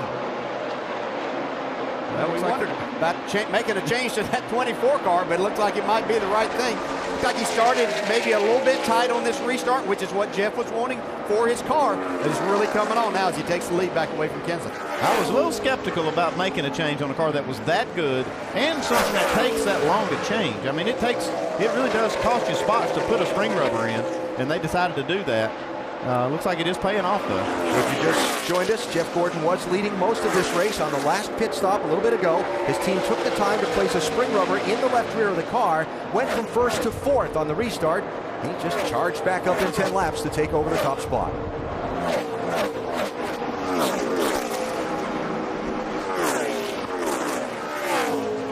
We are closing on the midway point of today's race in Atlanta. It is Jeff Gordon out in front, seeking his 3rd win of the season. Oil. 9 laps shy of the halfway mark of this race. Jeff Gordon's led 89 of the 153 that have been run so far. Took him just 10 laps after a recent pit stop to charge his way back to the front after falling to 4th, having a spring rubber put into his Chevrolet. There's Matt Kenseth in 2nd, a little ways back right there to the new 3rd place driver. That is Denny Hamlin with David Reagan in the 6 car up to 4th and Carl Edwards in the 99 to 5th. Now Kyle Busch was up there in this mix a minute ago, and watch this whole exchange. Left of the screen, Kyle. And get out of it. Yeah. So Denny Hamlin tries to go by him, but wait, there's more. Here comes Reagan. Oh, and wait a minute, where's Carl? There he is. Reagan having a good solid day. Back to 4th now after Denny Hamlin. After all of that settled down, Hamlin went back into 3rd. 6 and 99 racing for a spot, 4th and 5th. Teammates for Roush Fenway Racing. How about the driver of that 6 car, David? Well, how about all the Roush guys, Alan? 13 races since they've won this season. That's hard to believe. They're all looking good as Carl gets by. But for David Reagan, crew chief Drew Blickensderfer told me this morning that car was just a little tighter than they wanted it to be, but it still turned in the center. Guys, as we've heard people talk about Atlanta, drivers want some security here. That is the tightness, but they have to be able to turn in the center and not abuse that right front. And Drew told me they're very happy with the race car, and obviously it's paying off. Security would be a word to be used on a broader term than just in that race car today for David Reagan. A lot going on around this young man in the 6. Reports this week that the sponsor UPS may be coming off of that car and sponsoring a limited number of races on Carl Edwards' 99 car. Roush Fenway Racing yet to comment on that. David can get into the chase if he can win a second race and get into the top 20 in points, where he runs right now today. He's in the top 20 in points and in contention for a second win. And when you're a driver in that insecure spot looking ahead to your future, it's got to be terribly uncomfortable. Well, it does weigh on you as a driver, but David Reagan, I think, is a young man that's proven he can run well, win in the Cup Series, so hopefully everything will work out there. And the UPS happy with David Reagan. They're just looking, I think, maybe to cut back somewhat in the efforts that they make. Obviously, being based here in Atlanta, be a huge day if David Reagan could get that car to victory lane for himself and his sponsor. Nothing helps job security in racing like winning. You see Paul Menard now working on Greg Biffle, and he hasn't had a really good race so far, but this has been his high water mark. He's trying to get up here in the top 15. He's actually running 15th now, working on more. Kevin Harvick looking to take that 5th spot away from Reagan. So that security in the corners he was looking for in the race cars, missing right now. Harvick's had one of the best cars out here today, and he got bottled up on that crazy restart we saw, and he's really lucky to still be running. Yeah, that could have been really bad for a team that needs a good day. Speaking about momentum, right? Ooh, yeah. There's a group that really has not run all that well. In fact, after last Saturday night's race at Bristol, the Richard Childress Racing team performed so poorly that they called a meeting for all of their road crews on all 3 teams on Sunday. Called them all in and basically said, look, we got to get this turned around. What do we need? I talked to Mike Dillon, the vice president of competition for Childress Racing, about it, and he said basically what we needed to do is get the communication going again between the teams, and we've seen that this week. We've seen a lot of good work between all of the efforts. I sat down with Mike Dillon a little bit this week also, and he's kind of getting more involved. He wants to try to get his hands on the car a little bit, so he was kind of one of the crew members for the practice day, and just trying to figure it all out. Kyle Busch still going backwards here. Seeing that big Tony Stewart was going around him. He slipped back just still in the top 10, but going to be back to that 9th spot. So he's really going to want to see pit road. Yeah, he's looking at his car. They seem to be slipping a little bit here. The track's changing and kind of getting away from them a little. Either that or they're just making adjustments that are not going in the right direction. So while Tony is moving up, Kyle is slipping back. You saw that bobble there. And Carl Edwards is charging forward. That's 3rd place he's trying to take from Denny Hamlin. Now here's a car that's making the right adjustments, and the track's coming to them. And another one charging forward. Jimmy Johnson, old 5-time. We're seeing some of these guys that are locked into the chase starting to gain a little momentum, especially here today, and do some better things. Jimmy Johnson really struggled with this race car early on in this race. They made some adjustments on a few pit stops. Have him well up inside the top 10 now as he's up to the 6th spot. Yeah, we saw Dale Earnhardt Jr. and Jimmy Johnson just about getting lapped at one run. And now you see Jimmy racing his way to the front, and Jr. is now still back in the 25th spot. So Jimmy Johnson up to the 6th position. He was 25th earlier, just about to go a lap down when a caution saved him. They made some adjustments, and now he's trying to catch up to his teammate, Jeff Gordon, who's the leader.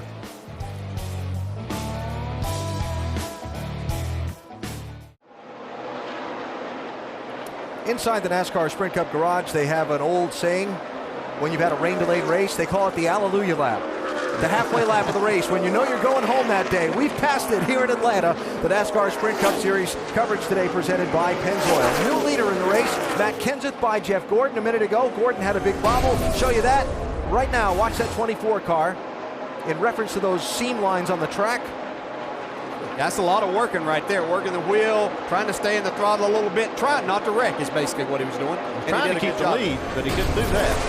And now that Matt Kenseth has gone to the front, Gordon has slipped back where Denny Hamlin has gotten by him. Carl Edwards has gone by him as well. About set for green flag pit stop. So over the course of a run on tires, look at some of the speeds and how much they fall off. Yeah, you can see they just fall off so much. Matter of fact, now this 24, he really needs to hit pit road. You know, and sometimes you get these cars. He wanted his car tighter. They put a spring rubber in the left rear. It looked like they really did a good job of doing that. But you run it so hard, you run the right front tire off of it, and that becomes a problem. Green flag pit stops have begun, Dave. 31 of Jeff Burton up to 15th place. A good run today for the Caterpillar Chevy. 4-tire change, just air pressure adjustment for Jeff. Right now, his car was, he's been complaining about grip, but not too bad today. This the race for the lead. Carl Edwards trying to chase down Matt Kenseth at the end of this long run while the charge onto pit road has begun en masse, Dave. Clint Boyer had the 8th position, Alan, before this round of pit stops began. It'll be an air pressure adjustment for him, a 4-tire change, and fill it up with Sunoco fuel. A little tight, but pretty good. 22 of Kurt Busch pits right behind him.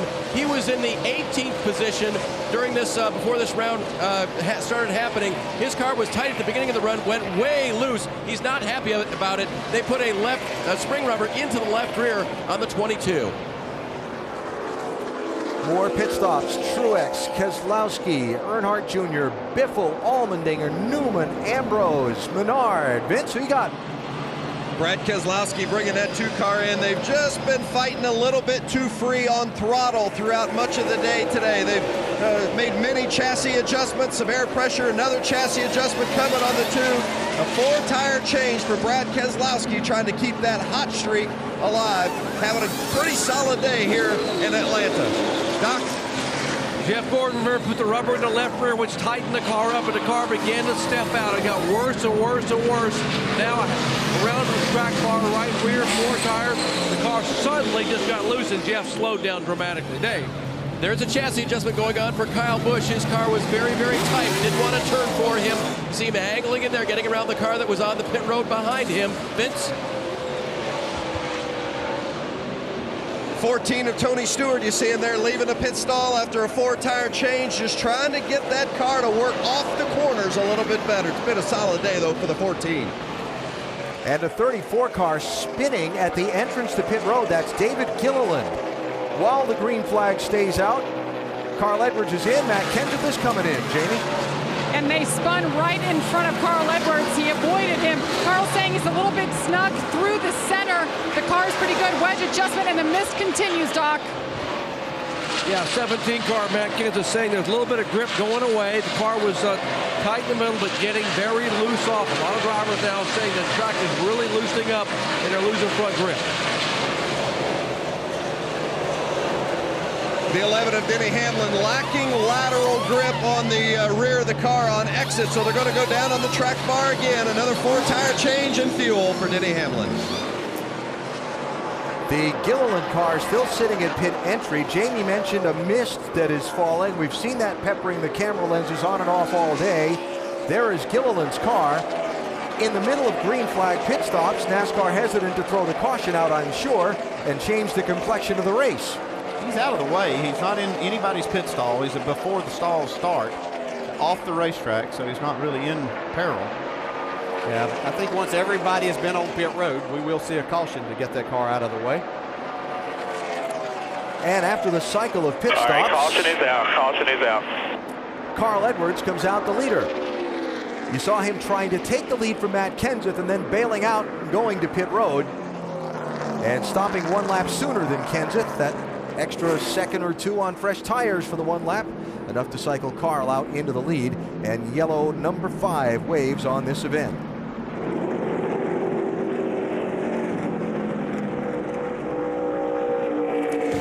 So caution out, teams have just stopped. Chance to regroup just past the midway point of this event with Carl Edwards, now the race leader in Atlanta.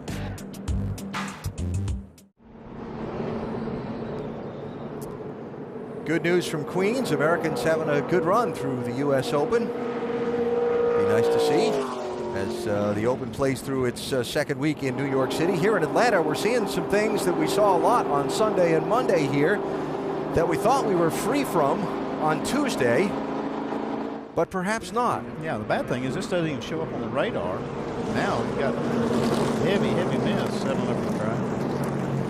The race is past the halfway point of the event. We're under the 5th caution of the event. Carl Edwards is the leader. We just finished a set of green flag pit stops. When pit road was open under this caution, just a few takers among lead lap cars, about 8 that were toward the back end of the lead lap. And we'll update that in a minute. While we have a quiet opportunity, let's catch up with some crew chiefs. Jamie? Well, since it's not on the radar, I guess we can't call it rain officially, but we're hearing that on the radio. Carl Edwards saying we're about to lose the track.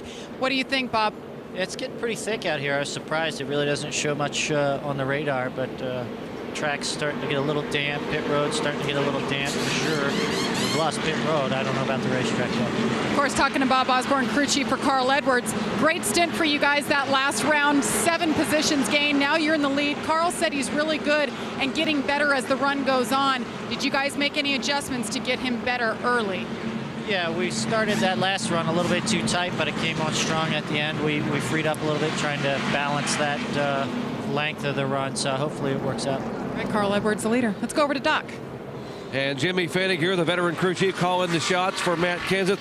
Jimmy, you guys have made minor adjustments, and every time Matt says the car has gotten better and better. But a little bit ago, about 15 laps ago, the track changed. What did Matt say?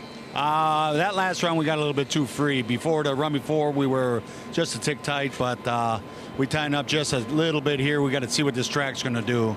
You said this is the latest and greatest car you guys built for the chase for Kansas. What kind of grade do you give it at Atlanta today? It's not too good today. Really, he's struggling out there, so we got to get a little bit better. All right, Jimmy Finnegan, not happy with the fact that they're sitting right now in second place. Struggling? That's struggling? I'm wondering about that too, Doc. Pretty high standards these no guys set. Talking about momentum as we have earlier, as we get closer to the championship. Carl Edwards, late spring, early summer, right? Really on a roll, top 5 every week. Then in the last 8 races, he's only had 1 top 5 finish. And I think some folks were scratching their heads saying, are they really going to be a championship contender? Win today would be huge.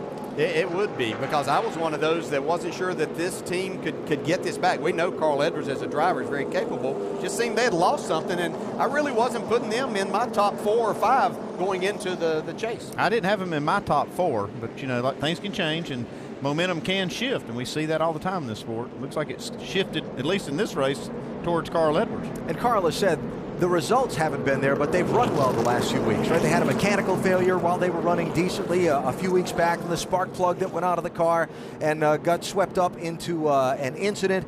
He said, if it hadn't been for a couple of fluky things, he'd still be the championship leader and we'd be okay. That's his attitude, and he's showing it today. They're leading this race just past halfway. Seeing if this little mist blow is over. It looks like it is, and hopefully we can get back to racing very quickly in Atlanta. Coverage presented by Pennzoil. Working caution just past the midway point of today's Tuesday event at the Atlanta Motor Speedway. ESPN coverage presented by Pennzoil. We will wrap up this race later on tonight.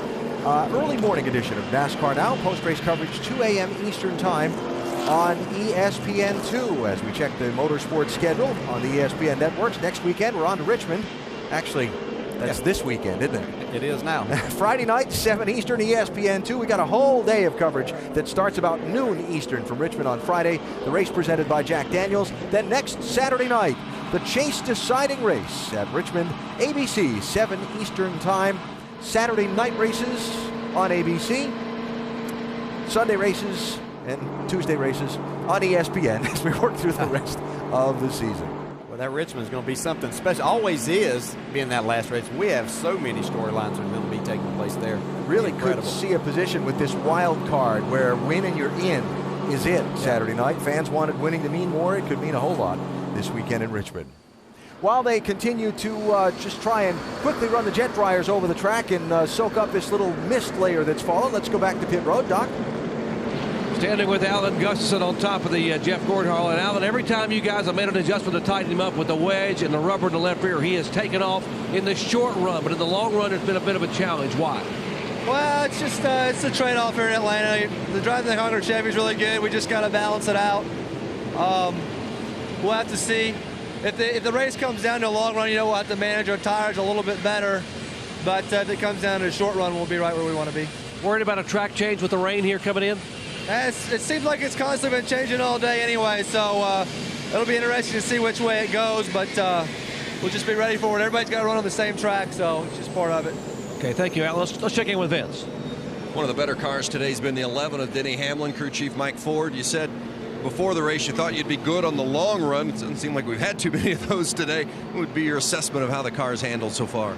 Yeah, it handles like we expected. You know, we start off to the tight side, but it gets good after about 10 to 15 laps. And you know, here in Atlanta, you want to take care of your equipment. So we know if it comes down to short runs at the end of the day, we need to free it up a little bit. But most of these guys start off good, run fast laps on new tires, but then go free. And if we get a couple green flag runs here, I think we'll be sitting fine. But if this weather comes in, you know, and keeps wetting the track, it's going to come to short runs, and we're going to have to free it up if that's the case. There you go, guys. Keeping an eye on the weather for sure, Dave. Shane Wilson is Clint Boyer's crew chief. He told me on Sunday that they made some adjustments to put a long run ability in the car. They had a good short run car. So what's it been better on, the short or the long runs today? No, definitely on the long run. We've been good on the long run, so that's good.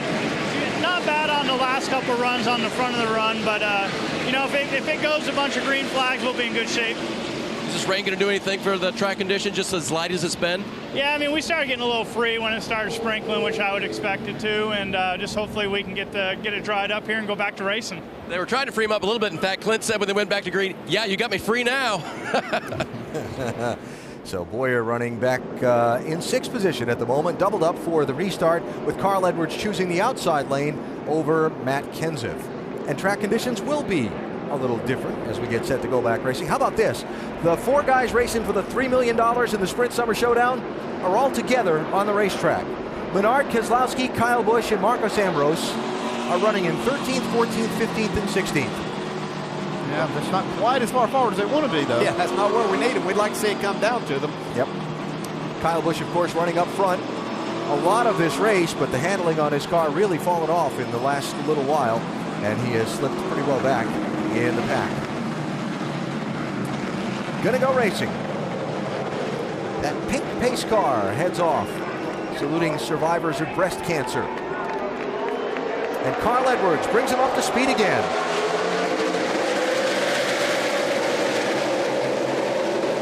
Martin Truex diving low, 3 wide into 1. Ooh, no spin in the tires of that 56 car. He was in the gas. He passed 3 cars or more.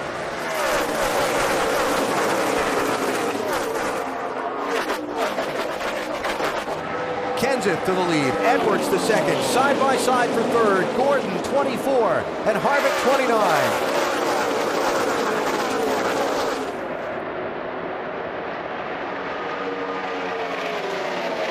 Harvick with the great run off that outside. Yeah, a little surprising because we've seen Jeff Gordon be really fast at the start of these. Harvick seems like his car takes a little time to come in. Got it on go right now.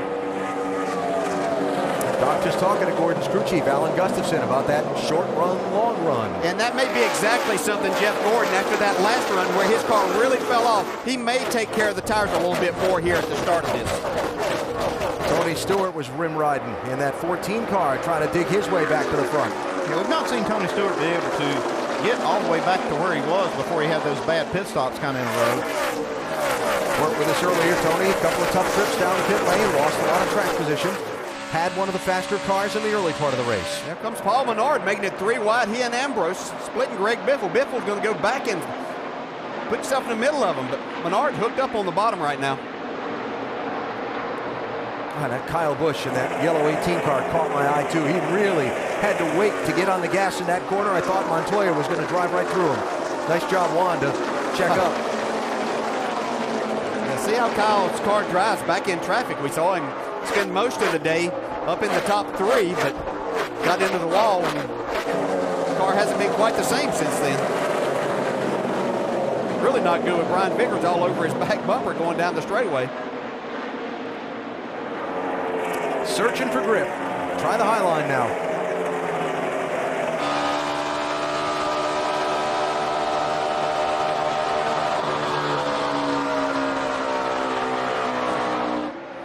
That was Dale Jr. back in 22nd place. Here's the race for third. Jeff Gordon trying to rally back. Yeah, I think this is just a veteran Jeff Gordon realizing that he's been running the car a little hard at the start of restarts, using up a little too much tire, which is very easy to do. That's one thing. It's kind of hard for a crew chief. You know, hear you guys say that. You know, you're the only ones that really know how hard you're running. When you're the crew chief, you're up on that box, you're watching these things, and you kind of wonder, is this one of those runs where he's taking care of it, or are we just not as good in the beginning of this run? Do you ask him? Yeah, sometimes you would. I mean, if you're looking at this and you're concerned, you say, hey, you know, how do we stack up right now versus the run before? Gordon has led 100 of the 190 laps today. By far the dominant driver in this race. Jimmy Johnson almost a lap down earlier. Now that 48 car back up into the top 10. He's in 9th place. Yeah, he was in a good spot for the restart there. I believe about 7th. And Martin Truex, who passed, as Andy mentioned, about 3 cars before he got to turn 1, kind of put Jimmy back a little bit, but now starting to move his way forward. They've made some nice adjustments on this 48 car today. Oh, yeah, the driver's done pretty good, too. Yeah, you think? That for 8th place, Jimmy Johnson by Martin Truex. On that last restart, we saw Truex, after he crossed the start-finish line, breaking out low, 3 wide. And you talk about a guy that's ready to go to work when he punches in. Watch this right here. Time to go to work. 3 wide, you're on He the bottom. surprised a few of them. Just hasn't been able to hold all of that track position that he gained, but opportunistic for Truex. They've been pretty hot lately, Vince. They have indeed, building on the momentum of last week's second-place run at Bristol, which was Truex's best finish in, about 4 years.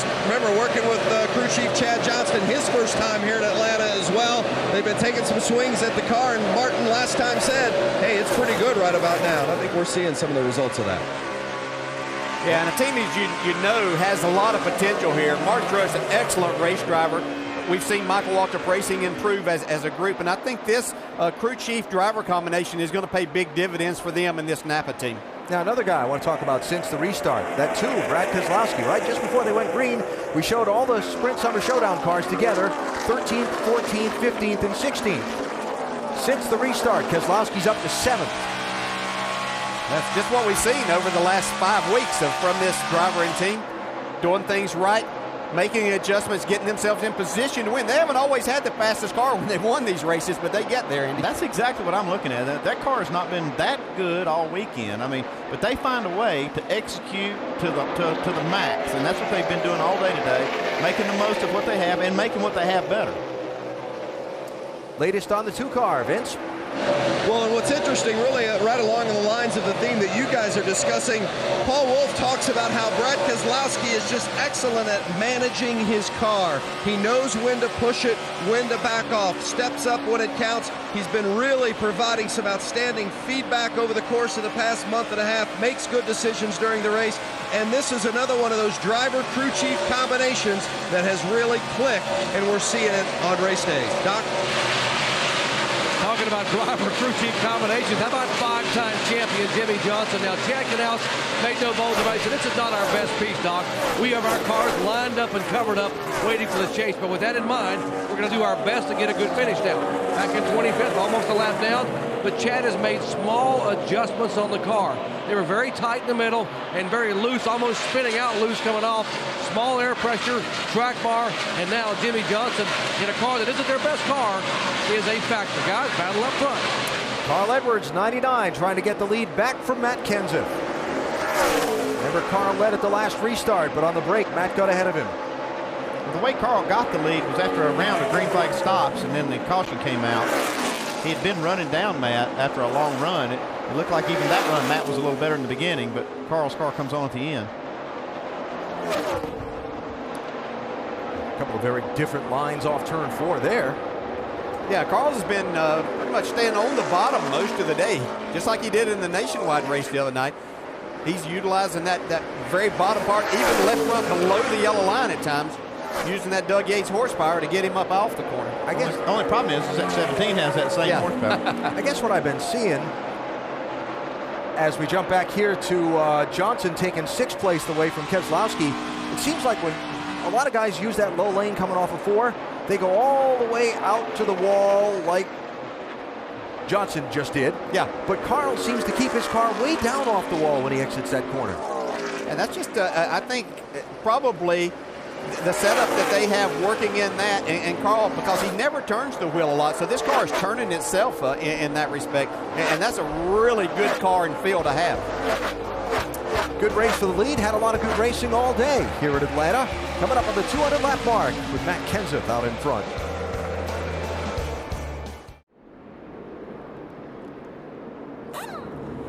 Caution out, the mist heavy again here at Atlanta. Pit road is open, Doc. Matt Kenseth is in. The car is tight off, tight in, and tight in the middle. The track had been getting loose, but now they're going to make air pressure adjustments there. Now, the 24 car, left lower part of your screen, Jeff Gordon, said the car is really loose on exit. Got to be very careful on the throttle track bar adjustment. Dave. Sixth position, he said, give me a little bit to help the loose condition, but don't go crazy. Track bar and air pressure, Jamie. Carl Edwards, bottom right-hand side. All he wants to know is how long is it going to rain? Car is good. 4 tires race off pit road side by side. Matt Kenseth looks like he got it, Alan. He did, Jamie. And watch for Jeff Gordon. Not good there. -5. And Kyle Busch, who just fell backwards and backwards and backwards in this latest run of the race. He was 20th a little bit ago. Still there getting some work done on that car.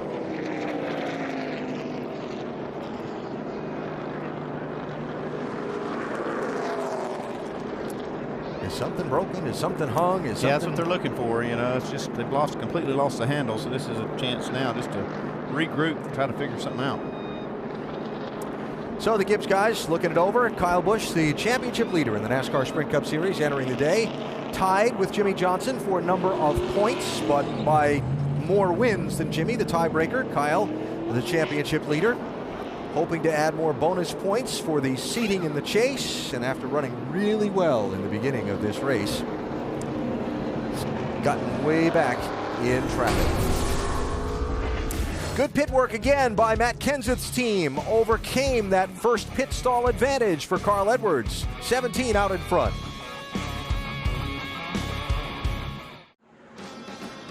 Back live at the Atlanta Motor Speedway on this Tuesday, the NASCAR Sprint Cup Series, with our telecast presented by Pennzoil, just past the 300-mile mark of the race, under caution for the 6th time today, second of them for this heavy mist that's kind of blowing over the speedway. Nothing shows up on the radar, but the mist just kind of blows through and makes the track a little too damp to race.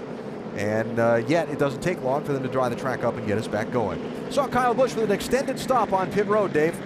Remember earlier we showed you he bounced off the turn 4 wall. Dave Rogers right there scratching his head on how to fix what Kyle says is a really, really tight race car. Since then, it just seemed to go kind of arrow tight, and so they were working on the right front of the car there. They also made a track bar adjustment for Kyle and removed a spring rubber from the left rear spring, so hopefully that will help that car turn a little bit better, but it's just been real tight for him.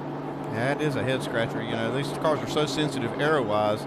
You have one of those little dings, and then you try to figure it out, and then how do you adjust it? Because you can't really fix the body like you need to, so you got to make an adjustment to compensate. 3,500-pound rolling science project. That's what they are. Laws of physics and everything else you could think of, right? This Kyle Busch getting into the wall, a little bit back.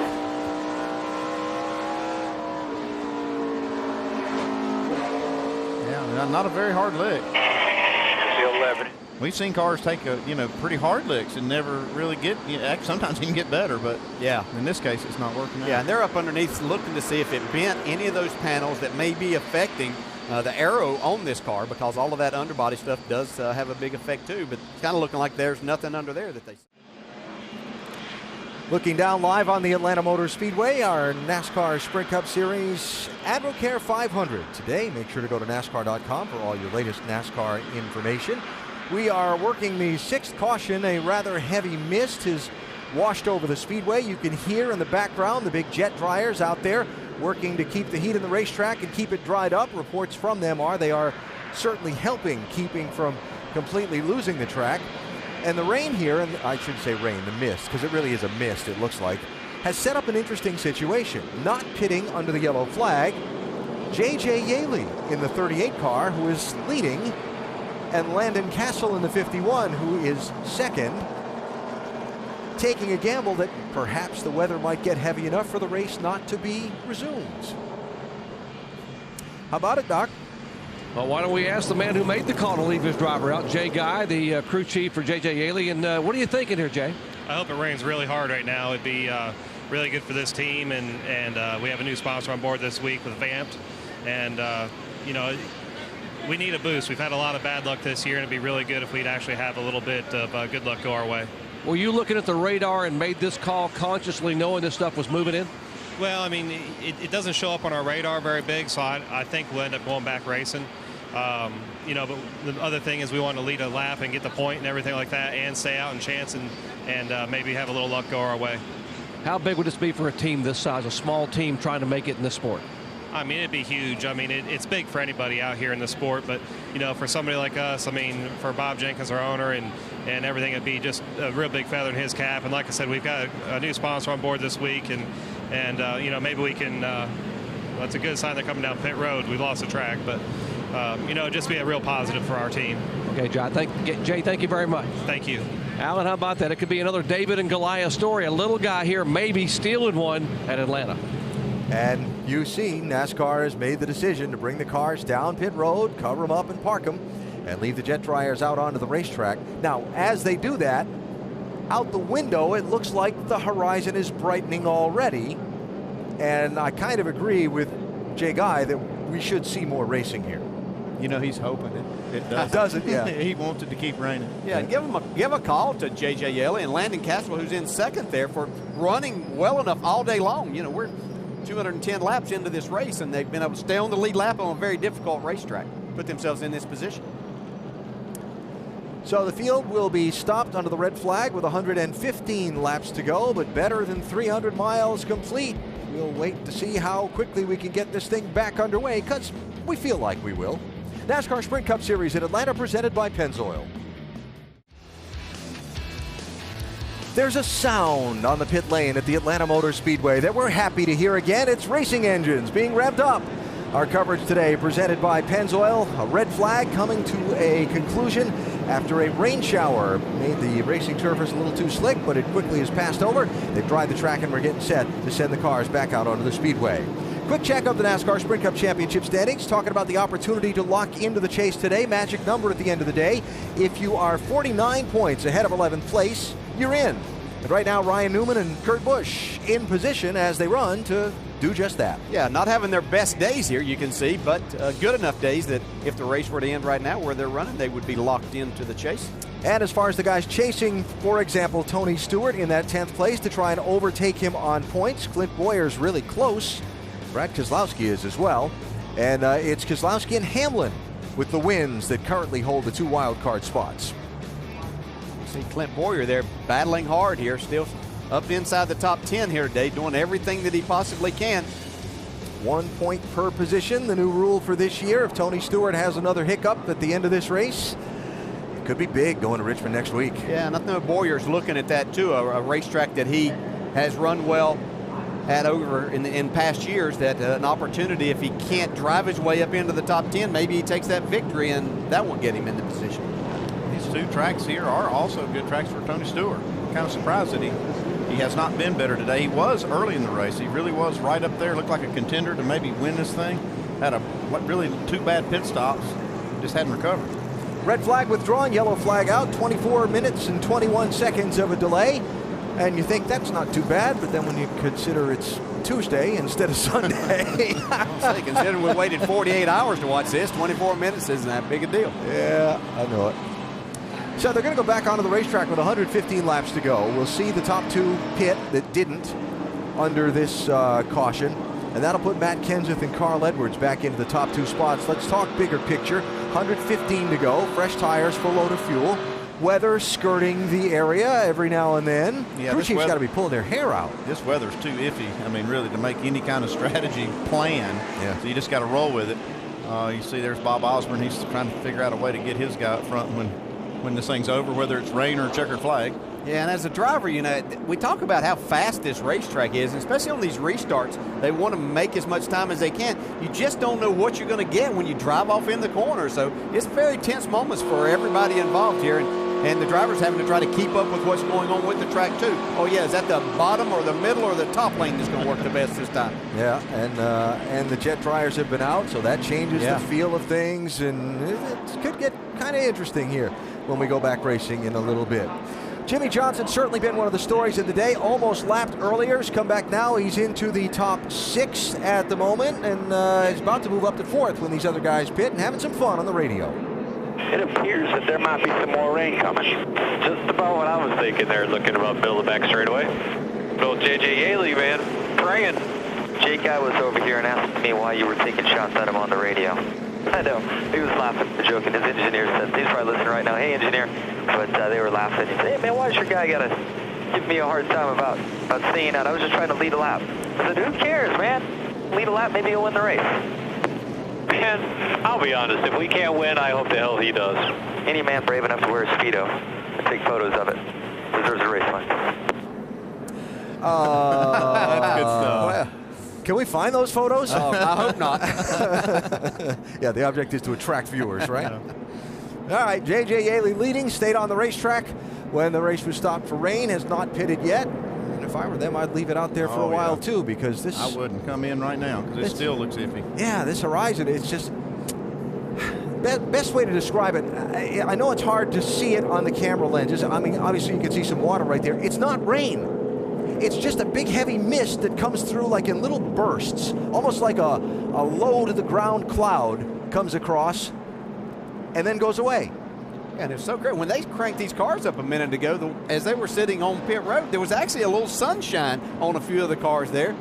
Didn't last very long, but these two cars out front still have plenty of fuel to go for a little while, so they can wait this out.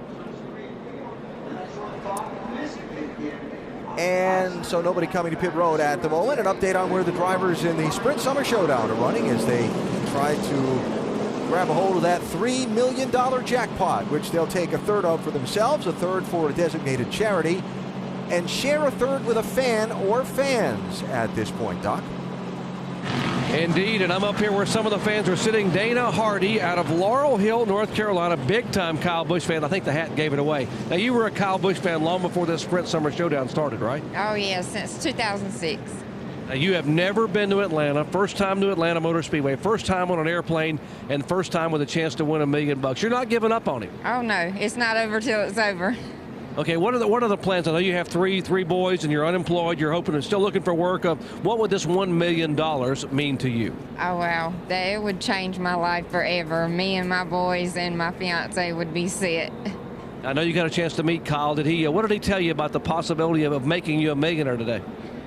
Just for myself, I think my shots were biggest as they possibly could have been with Kyle as my driver. Okay, we'll let you go back to pulling for your guy, and maybe, just maybe, Kyle, because Kyle's come from behind before, maybe he'll get you that $1 million. I hope so. Okay, that is Dana Hardy out of Laurel Hill, South Carolina. She's not giving up, guys. She absolutely believes they still got a shot. Fingers, toes crossed, everything else. The fans, all but one of the fans involved in the showdown were able to stay here in Atlanta and be part of it today, and all got their hopes up for their driver. And of course the charities would greatly benefit from the program as well. Fun promotion for us to keep an eye on over this summer.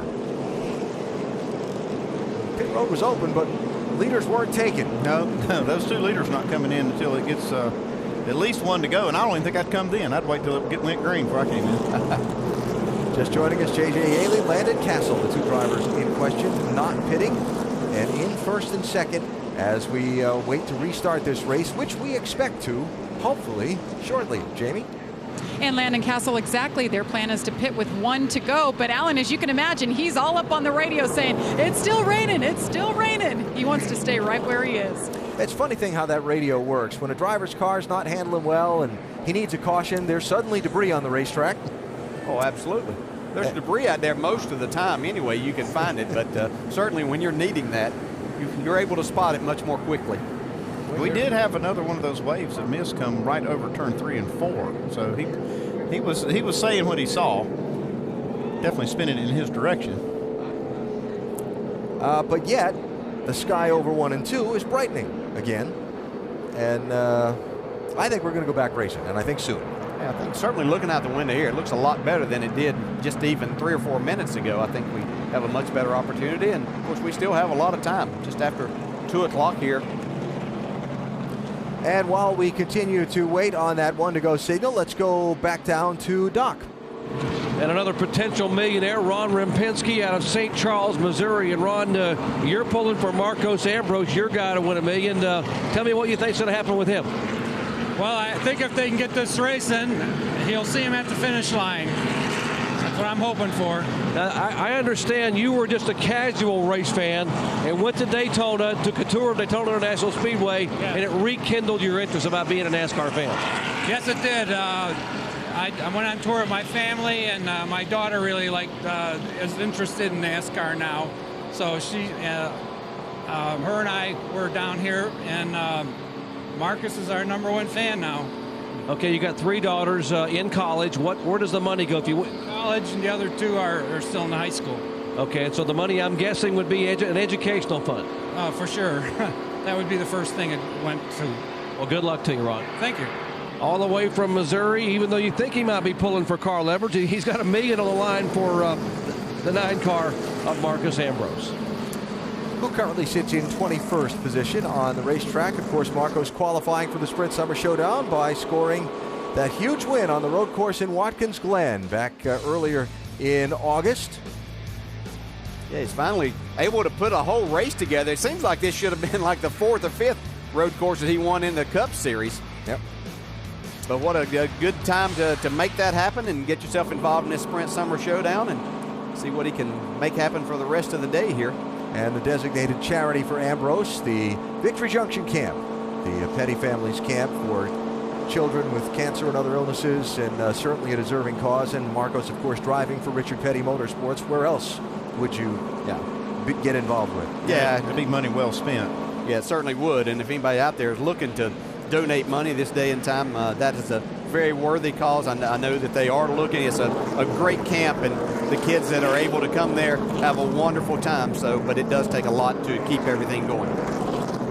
Paul Menard qualifying for the showdown with his big win at Indianapolis, running 16th, Doc.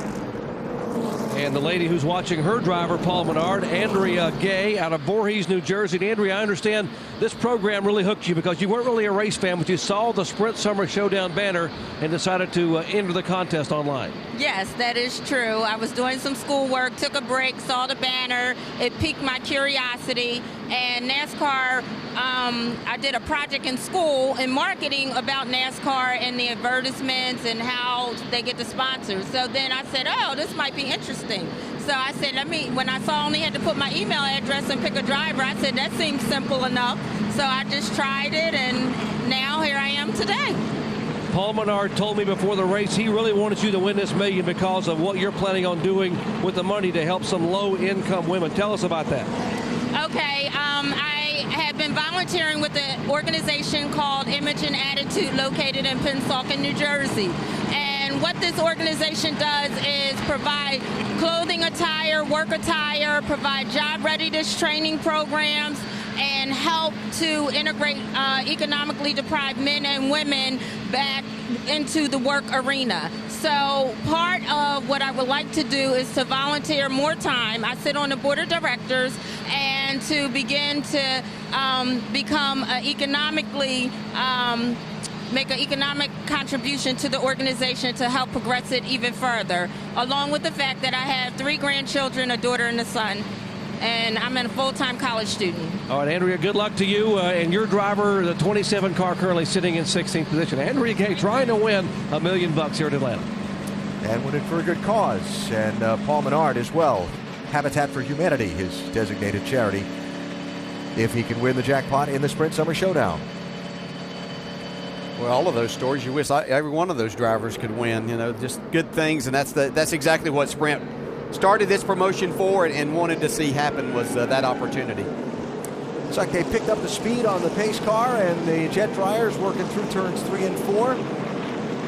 The report from the pace car a moment ago is that the track is looking good.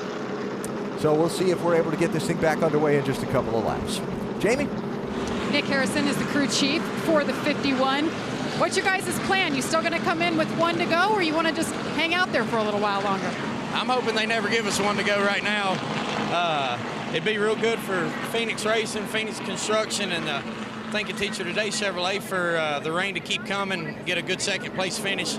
This group of guys works as hard as anybody in the garage, and it'd be a really good day if we could get a good shower and the 51 car finish second. So that's what we're praying for right now. And if we get 1 to go, we're going to come in and get 4 tires and fuel and do the best we can for the rest of this thing.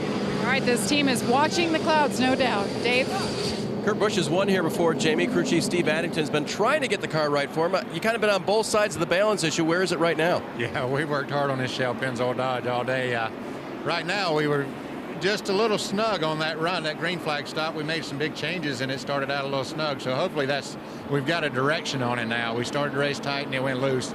And now we're just trying to get back the other way, not trying to take us out of the ball game, because I think if we ever get back up there, it can hold some track position. Sounds good. And guys, as they go back to green here pretty quick, Kurt should move up to about the 11th position for the restart. Doc? Jay Yaley coming in to go ahead and pit. They were going to hold him out. Thought some rain was on the way, but couldn't risk it. Decided to come in and put 4 tires and top him off with Sunoco fuel. Jamie. And you see Landon Castle, the 51, came just in time. 4 tires they didn't want to have to come, but of course we're going to go back to race and fill it up with some Sunoco fuel. Alan. All right, so those pit stops have been made, putting Matt Kenseth back into the lead. He has chosen the outside lane for the upcoming restart, which comes in half a lap. If you're looking for the USA soccer game against Belgium from Brussels, that is coming up at the bottom of the hour over on ESPN2. The long race day here and rescheduled race and so on. A little programming shuffle here, but USA Belgium, 2:30 Eastern on ESPN2. You might want to wait just a second, though, whether you watch NASCAR. Now, this is going to be pretty exciting right here. We think these restarts have been exciting before.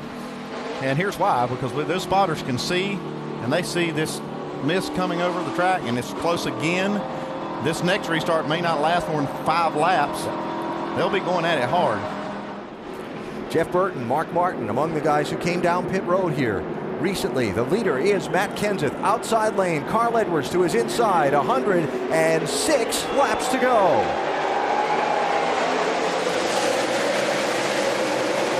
Three wide, that's Kevin Harvick diving for the bottom. You can see Matt Kenseth spin his tires. Jimmy Johnson got right up on his bumper. Still able to stay out front, but here comes Harvick.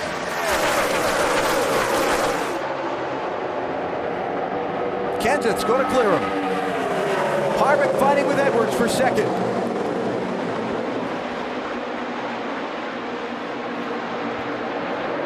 Or fighting with Kenseth for the lead by rim riding. Here's Edwards.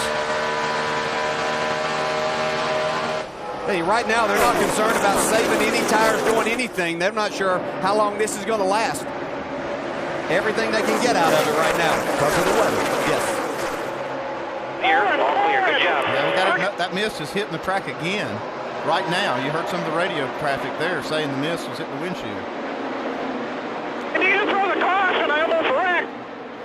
That's Matt Kenseth. There is the caution. Caution for rain. For the rain. We almost all wrecked down there. I got to throw it.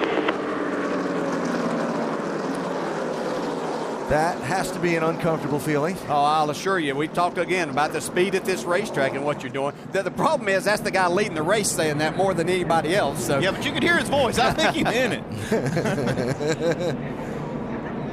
Well. Stay out. Stay out. Yeah, you can see this thing's raining, and we're going to get more. The problem is it's going to rain down, and it's going to rain another 5 minutes on looking at the one in the middle of the backstretch. And again, filtered through the perspective of the crew chief of the guy now leading at the rain. Yeah, these spotters, they got a pretty good position to be able to see where this is coming from. And we do too from the booth. And you can just see, these waves just keep coming. You can tell that one was just a minute or so from hitting the track when we went green. Well, it was a few laps, but it was a frantic few laps. I don't think there was any doubt as to what the intensity was going to pick up there for whatever amount of time we were going to be able to go green flag racing. Actually, that was about 2 laps, a lap and 3/4 of racing. That might have just determined the outcome of this race, depending on how this mist plays and how soaked the racetrack gets. Let's take a break. Still got 103 to go. Caution for the 7th time. It's misting again here at Atlanta Motor Speedway.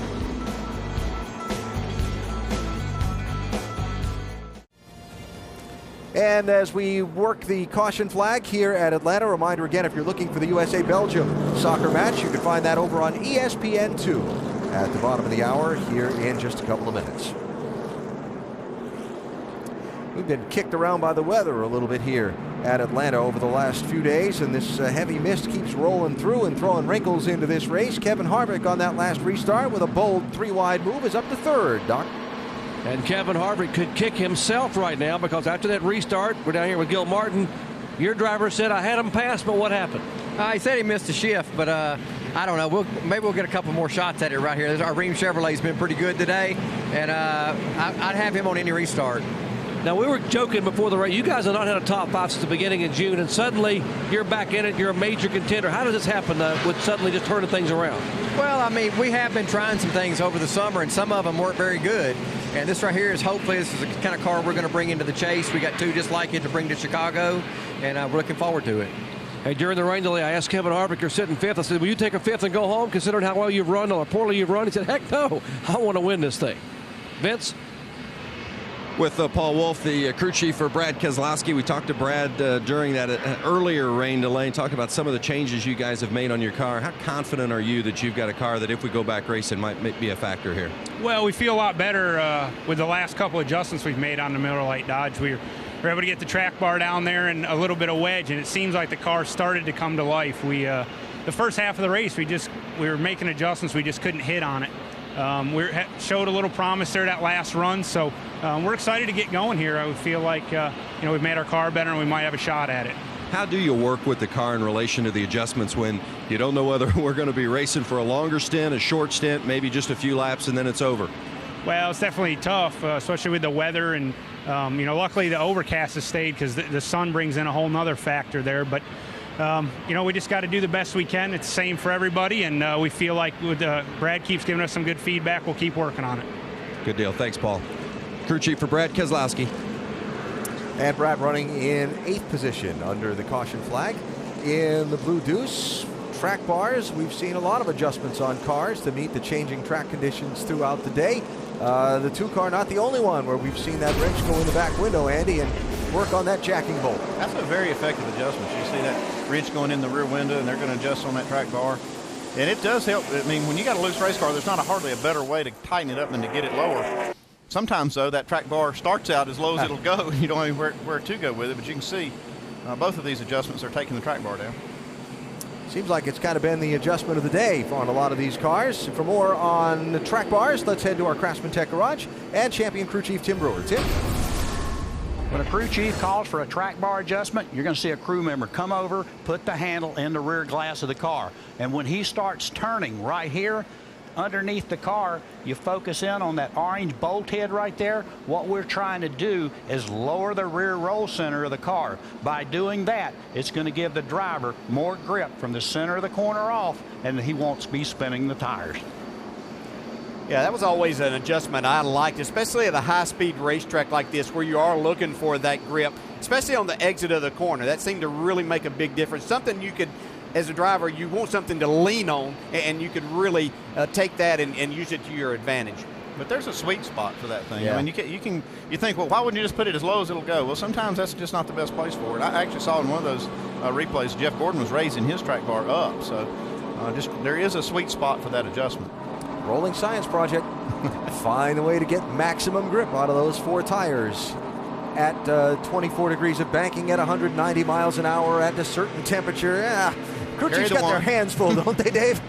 They really do, Alan. And grip is something that Jeff Burton has talked with his crew chief Luke Lambert a lot today. He's running kind of back where he started now, but earlier he was up into the top 10. Looks like you guys had something. Where's it gone? Yeah, we got the car pretty good there. We drove up through traffic, and we kind of followed a couple of our track position strategies when the cautions came out. Didn't quite work out like we wanted it to, but we got the car back the way it needs to be right now, and we'll see what happens. We got fuel for one more stop, so see if we can make it work. Discussing things this morning, you guys were, quote, far off, and you made a big adjustment in practice to get the car where it was. Guys been working extra hard this weekend? Yeah, everybody's worked really hard, so hopefully we got what we need in it right now and see what happens. Now it's up to Luke and engineers to make sure they get it right for the end of the race, Alan. Dave, they're going to get another shot at it here if they want. Pit road is open for lead lap cars as they come to the opening of pit road this time. That certainly would be something to look at. It has come possibly, and we've seen a lot of these races, and a lot of green flag racing at this particular track. If the rain would stay away, it might be something that somebody could sneak in here with some fuel mileage. Looks like Martin Truex Jr. in 15th place is going to be the first one to head to pit road. Stewart, Vickers, Allmendinger, Kyle Busch, Dale Jr. all following in. Here's the 18, Dave. Here he comes again. Remember, we talked during the rain delay that there really wasn't a chassis problem with the 18. The car had just gone tight handling-wise. They'll change 4 tires here, top it off with fuel. Vince?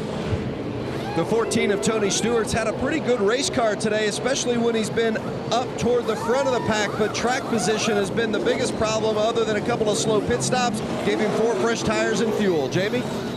And Ryan Newman in the 39 definitely not had the day they were expecting to have. This is one of the brand new cars they were talking about bringing to the chase. Came in 7th in points, didn't have a whole lot to lose, but they did want to lock up their position here. They need to finish 20th or better. He's been loose today. He's down and away after adjustments, guys. Yeah, and Jamie, that 20th or better is if Brad Keselowski wins the race.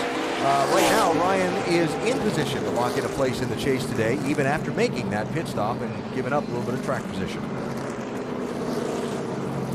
So 15th on back to pit road here. The front runners with really only a lap and a half of racing on their tires, staying out.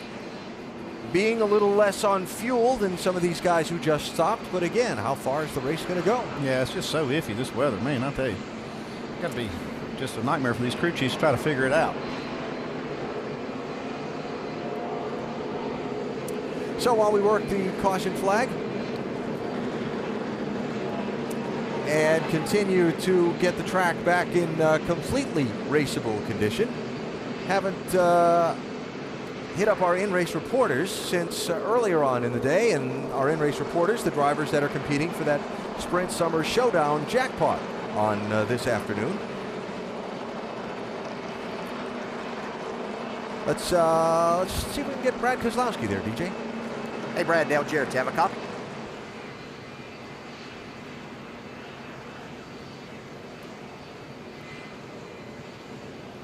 Hey, Brad, Dale Jarrett, do you have a copy?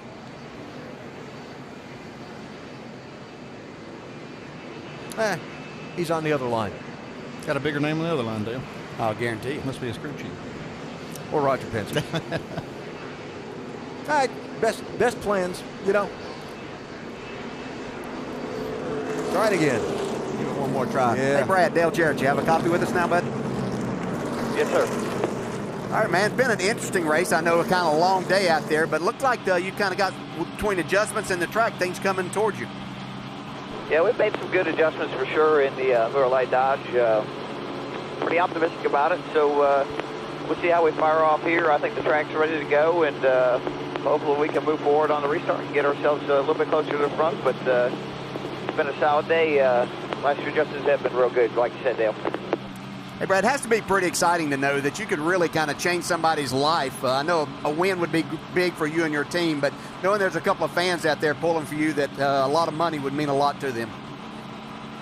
Yeah, that is pretty awesome. I can only imagine what that's like and what they're thinking right now. So hopefully we can get a little closer to the front, like I said, and just get them really excited. We're glad to have them either way, and appreciative of all the fans that made it out here for this weekend. And wish they could all see it, but thanks to those that are sticking around still watching. Hey, one more question. Has this rain and run around under caution, has it changed the racetrack drastically for you right now? Yeah, every time the jet dryers come out, they cycle the track, and it's hard to guess where it's going to be. But like I said, I think the track's ready to go right now, so it's hard to guess. But then every time we go green, the rain seems to come back. So it's been a vicious cycle inside the seat on the racetrack. Okay, Brad, thanks for talking. Good luck in these last 95 laps. Thanks, Dale. Plan was to talk to all 4 of the Showdown drivers, all 4 of our in-race reporters, but they're going to get the one-to-go signal. That's a better plan. And as Brad said, he thought the track was ready to go. He's about to get a chance to go. Yeah, they'll let the driving do their talking from here on. Yes, sir. Paul Menard running in 14th position. Kind of in an unenviable spot because he's at the back of the guys who didn't stop here. Yeah, he was right at the cutoff. He should have probably come now. He's looking back thinking, I wish I'd have come with him. Even though it's only a lap and a half of racing on those tires. Yeah. Here's a guy I want to watch. I saw Kyle Busch on the last restart. He got up and passed like 6 cars in the one lap. He's going to go to that top side, I believe. He's in pretty good position. Got these fresh tires and fuel to go, too. See, he's getting ready to get up on that wheel. Back in 23rd place after pitting under this caution. And there's Marcos Ambrose, also pitted under the caution. He's back in 27th spot. And the way this whole day and whole weekend is played out, who knows? I mean, just who knows what's going to happen? We'll just see. So the restart is going to come with 94 laps to go. And that is plenty of distance here at Atlanta. That's almost 150 miles left in this race.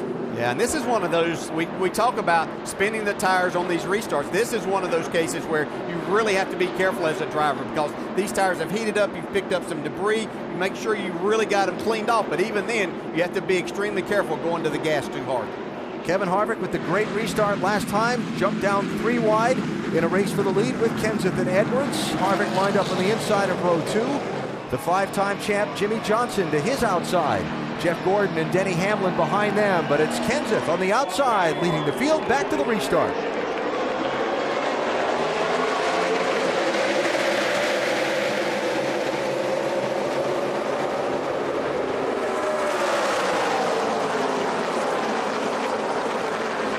Oh, trouble there. Mark Martin shooting up the racetrack.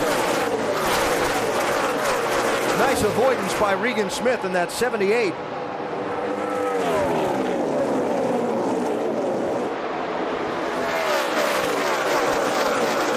Kenseth to the lead. Johnson in the 48 to second. Well, early in this race, I wouldn't have given you 2 cents that Jimmy Johnson could be running second at any point in time. Looks like he's not finished with second. Jeff Gordon in that 24 getting shuffled back some on this restart. Keselowski's up to 4th. 24 back there racing with David Reagan for 8th. Yeah, Jeff got caught on down the inside. Not really where he wanted to be here, and it's like traffic in front of him that's hampered his progress and going forward. See Reagan taking that spot away.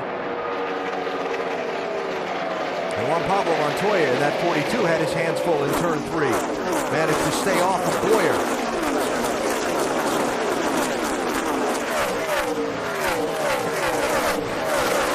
Sense of urgency here.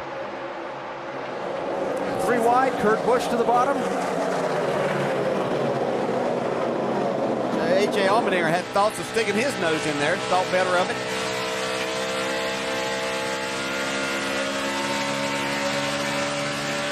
Menard back in 15th position. Look at Jimmy Johnson, he's all over Kenseth.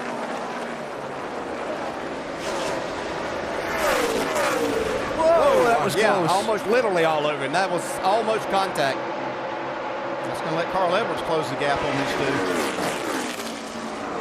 2. The one thing I've seen with Jimmy's car, every time, even with lap cars, his car gets extremely loose whenever he loses that arrow off the right side as he tries to turn it down off the corner. Looks like Jimmy's really getting off turn 4 and getting that big run on the 17. Yeah, and we've heard Matt say before, too, that turn 3 and 4 aren't his best. Jimmy's going to give us another shot down on the bottom. Kenseth really good, though, over in 1 and 2. Better keep an eye out behind him. The guy we just talked about getting shuffled back on that restart. On that Gordon? Yeah, starting to make up some ground in a hurry. Jeff back up to 5th. Yeah, some of that just experience once again. Jeff Gordon with his car, knowing he has a good race car, but not pressing the issue at that point in time, trying to do something that really would cost him in the long run. Got Kevin Harvick behind him, Brad Keselowski just in front of him. Gordon having led 100 laps on the day, way more than any other driver. Yeah, really see Jeff searching around a little bit more than what we've seen in other parts of the race, but he's making that high line work up in 3 and 4, really getting a nice run down the front straightaway. Some of the guys trying to pick their way back up through traffic. There's Greg Biffle in the 16. Trying to get the 11th spot from Clint Boyer in the 33. He needed to slide up right there and didn't have enough room. Didn't have him clear. And Kurt Busch just behind them.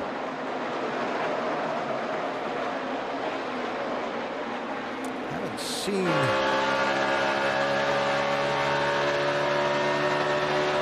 any of the guys that took tires on that caution make any real great gains. Well, I'm watching Tony Stewart. His car looks pretty good. He's working the top side of the track. Looks good, but, you know, there wasn't a lot of difference in the tires that were on the leaders and new tires. Like I said, they only had a couple of laps of real racing on them. So not going to be a big difference there. Top three still locked up in a pretty good fight for the lead. Jimmy Johnson again with that big run off turn 4. Jeffrey. Yeah, that kind of confirms what we were seeing. Carl Edwards now going to start messing around with second place and Johnson. And those speeds also showed Tony Stewart being the second fastest, just pointing out exactly what you were saying. That he's got that car working very good as he's coming through traffic. Talk about Carl Edwards in this mix for the lead, Jamie. Well, Alan, his car has been set up to run better on the longer runs. The longer he went, the better. It's been 10 laps. They just told him, Carl, 10 laps. As you see, a three-way battle. Jimmy Johnson just barely does he get the lead. No, Matt Kenseth's on the outside, but Carl Edwards, watch for him to come on the longer these laps tick away. It's what we love about this racetrack. Two equally fast racing. Is he going to clear him? Oh, not no. quite. And here comes Edwards. Yeah, Johnson will be at a disadvantage getting down into the corner here. This has been Matt Kenseth's best corner. Trouble, Clint Boyer. Into the wall, caution is out. That sure looks like he might have run over something, cut a right front tire. Let's see if he just got loose. NASCAR saying Matt Kenseth still the race leader at the time of the caution. And Clint Boyer trying to fight his way into that top 10 in the championship, or trying to get a win for the wild card. His race started today on the outside of the front row. It ends in the wall off of turn number 4. He was running 11th at the time.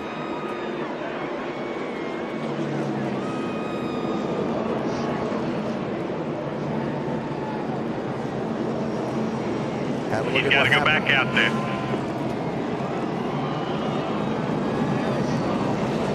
Now I want to back up and see if we can decipher what's happened to Clint here. Oh, just not quite clear on Montoya. That's what you were talking about there. We were talking about Jimmy Johnson maybe trying that for the lead up there. Boyer thought he had enough room to slide up there and just misjudged the speed that Montoya had. It's getting too late in the race to give that spot away, for at least for Montoya. He's still trying to race for it. Like he may have gotten a little damage too. Now this was about 10 laps earlier. Well, they've been racing hard for a while then. Yeah, it looked like maybe Clint had slid up in front off of turn 2 in front of Montoya. Maybe took exception to that it was a little closer than it needed to be. End result, 33 car into the wall. Driver out. And Montoya going to come to pit road with some damage. It's like everybody's coming to pit road on that 42. 82 laps to go on the stops. Stock. Matt Kenseth says the car just too tight. Talking to Jimmy Finnick after the race, so we got to take a little air pressure out of both front tires. I got good rear grip, but just too tight on the racetrack. The 48 car, 4 tires. Jimmy Johnson. They have continued to make subtle changes in air pressure to keep the car from being too tight middle off. Jamie. And Carl Edwards said he wants just a little bit more of that wedge adjustment. They took wedge out. The car came to life earlier. He's hoping that'll help even more this time. Fill it up with Sunoco fuel, rub the grill, 4 tires. Carl Edwards down and away. Yeah, it's going to get him out first among the cars he was racing with, but we've just seen a little strategy play. And 2 tires, we haven't seen that really work, and you don't think about it much at Atlanta, but why not? Well, he made it work last week at Bristol. Remember, he just pitted before that restart and took 4 tires. So he's got what? About 9 laps of racing on his left side tires. Yeah, I like their thinking right here. Good gamble by this 56 team. See if they can get that Napa Toyota up front and stay there a while. So Martin Truex Jr. is going to be the first off the pit lane. There have been a few that did not stop. same cast of characters before, seeing if they can hang out there and let it rain. Doesn't look like it's going to now, though. Looks like it's about as clear as it's been over the horizon. Casey Kane, you see heading to pit road, spent some time behind the wall earlier. And there goes the 33 car of Clint Boyer. And his chances for the chase, too. Yeah, because even a win next week, it probably would not put him in the position to be able to capitalize on one of the wild card spots.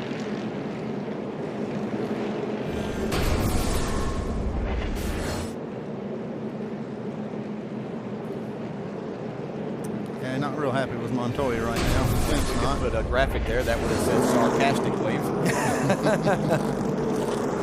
we should do that. Get the sarcasm alert graphic that flashes up at the top of the screen. That's tough for Clint. But he's going to go to one of his best racetracks next week in Richmond. He'll give it all he's got. Yes, sir. Speaking of the race next weekend in Richmond, they'll settle out those championship drivers next Saturday night at the Action Track in Virginia's capital. It's always a good race, and I hope you can be there with us. Then it's on to the chase. Chicagoland going to open the chase up this year. That's when it gets serious now. New Hampshire, Dover, Kansas, Charlotte. Tickets at all of those races by going to NASCAR.com/tickets or calling the number bottom of the screen. Hope you can join us at the track. Had some great races this year, and I think really this championship is going to be a lot of fun. Oh, it really is. And, you know, the 12 that are going to make it are still going to have to battle a lot of guys that aren't part of the chase that have had good seasons and very capable of kind of upsetting the apple cart in a lot of these races. So Landon Castle, J.J. Yaley ducking off the racetrack along with Mike Skinner. They have been the top three that didn't pit, and that is going to set Martin Truex Jr. up into the #1 spot as we get set to go racing here with what will be 79 laps to go. How about this strategy on the 56 car, Vince? With crew chief Chad Johnston, 2 worked for you at Bristol last week. What's the thought about the 2 tires here today? We've just been struggling to get track position and keep a hold of it. We only had 10 laps on our left side, so we're going to see what this does. You know, get the car out front, get some clean track, and see what we can do. They feel like they've had a pretty solid car today. They've worked on it quite a bit, but just haven't had the track position to make something happen. We'll see if they can do it now. If you are Truex and you've got the 10 laps on the left sides and the fresher right sides on this tricky front stretch for restarts, anything particular you have to be careful of? Well, what can help is a little bit of a rolling start, not getting the RPMs down too much. So he can control that. He obviously can't get going too fast, but that would help him not to get the speed down too far. So we get ready to go. Actually, the restart just has been waved off. A piece of metal has been spotted on the front straightaway, and so they're going to send a cleanup truck out to pick that up. Martin Truex Jr., the leader. Mike Bliss got the free pass on this caution. A few wave-arounds, and we're going to have about a 78-lap run to the finish, depending on the weather. And again, the guys that have been the best on this day are going to be a little farther back in traffic. Jeff Gordon 4th, Matt Kenseth 5th. They've been the guys that have led more laps than anyone on the day so far. Yeah, and still have hope for that $3 million payoff. Brad Keselowski still up there inside the top 5, or right there around 5th, 6th. Is in 5th position for the restart. Trying to turn his awesome August into a super September. Yeah, just another solid run here for this 2 teams. So again, that's exactly what they're looking for. Make it all happen here as they get themselves set for the chase. Based on what you've seen, Jeff Gordon being in that outside lane for this restart, much better for him than when he got caught in the inside lane last time and it didn't go. I like Jeff's chances, especially because he's on that outside. That's where he found something that last run. So I think he'll be good when this thing goes green. Before the restart, Jamie's caught up with Clint Boyer.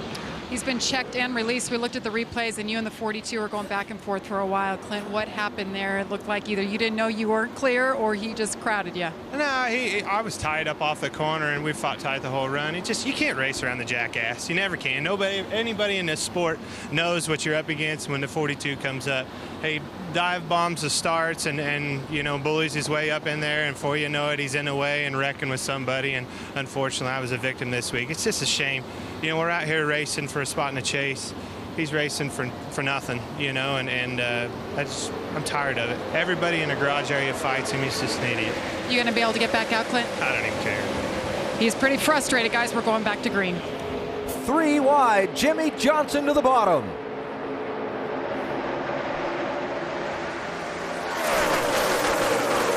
And to the lead. New leader, 48. Earl Marvin, the spotter from up on the roof. Let's see if he can hold off this 99 to get back here, and I think that he can. Really done a lot of work to this 48, and it's paid off. I still can't hardly believe, where this car was in the beginning of the race and where it is now. Kenseth having to battle Truex. And once he got started there, going pretty good. He's going to settle in behind Matt. And we thought Jeff Gordon in that 24 car lined up in that outside lane would be able to go. Just did not get going on the start. It looks like he's going okay now. Yeah, I think it's just, once again, one of those situations. Jeff's car, they've tightened it up some. It's just a little too tight to go turn these fast lanes. We take the problem. Is that David Reagan? Yeah, David Reagan. Just stop running. I'll stop at the pits. Your oil pressure. Everything's done? It won't even spin over. It's zero. Dave? Alan, he knew when he was going into turn 3. He shouted, "It's blowing up, it's blowing up, it's blowing up." And sure enough, he takes it to a coast on pit road. Regan Smith. And the caution flag is out. Did you hit anything? That's yeah. Affirmative. That's too bad. David Reagan was running 9th at the time of his problem. Regan Smith was running 20th, and the caution flag is out for the 9th time in this race. And all the work Jimmy Johnson did to get the lead on that restart, he's going to have to do all over again to hold the lead. That's too bad for David Reagan. Man, he had a good car today. Yeah, it was at one point during the day in position to be in the top 20 in points if he could have gotten a win, but it didn't work out. Let's see what happened to Smith. Yeah, it's like Mark Martin called him.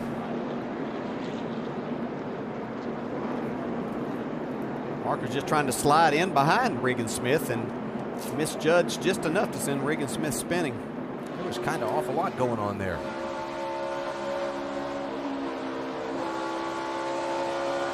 All right, trying to get a caution here.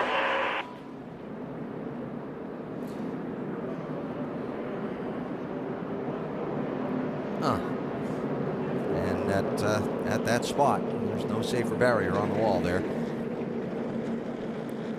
But driven back to the garage for Regan Smith, and a disappointing finish for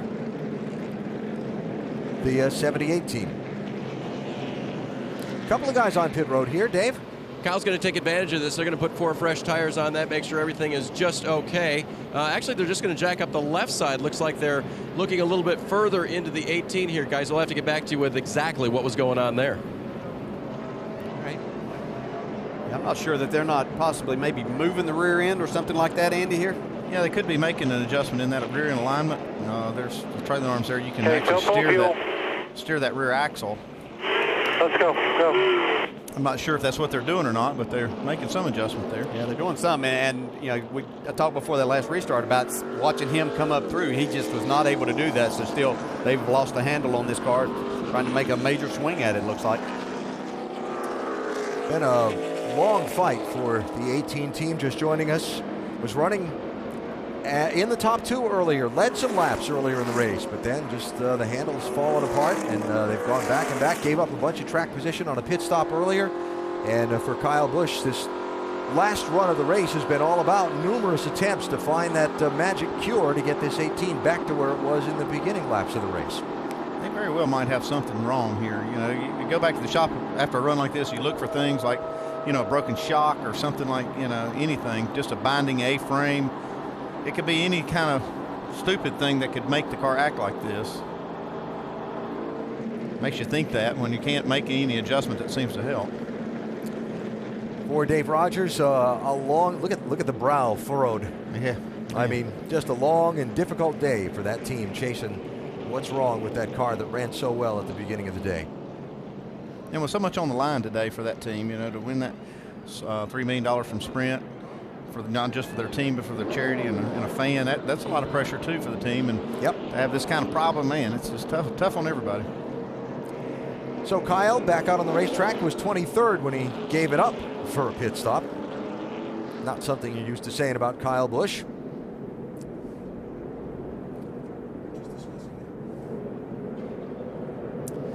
Talking about Kyle trying to win the big jackpot in the Sprint Summer Showdown. Update on where all 4 of those drivers are running at the moment. And the kid that's had the great run through August is in the best position. Yeah, and he's not out of it. He's up there in the top 10. Still got 73 laps to go. He's still thinking he might win it.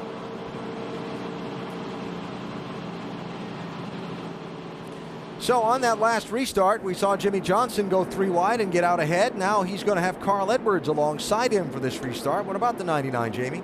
Well, no matter what they adjust on this car, he's not happy with the short runs or the way he's restarting. This was him on the radio a few moments ago. Yeah, Jason, I'm going to do whatever the 48 does with his tires here and see if that helps, but I've been trying everything I can. I mean, I'm not spinning them. I just don't have the grip. No problem. That's why you're getting another chance here. Just keep trying. Yeah, 10-4. 10-4. Just frustrated. I don't want you guys to think that I keep screwing it up just for some reason. We just don't have that mechanical grip there. Just telling his team he's not messing up. He's giving it his all, and we're going to go here again. He's looking for his 4th win at Atlanta. Alan? Yeah, certainly been a great track for Carl.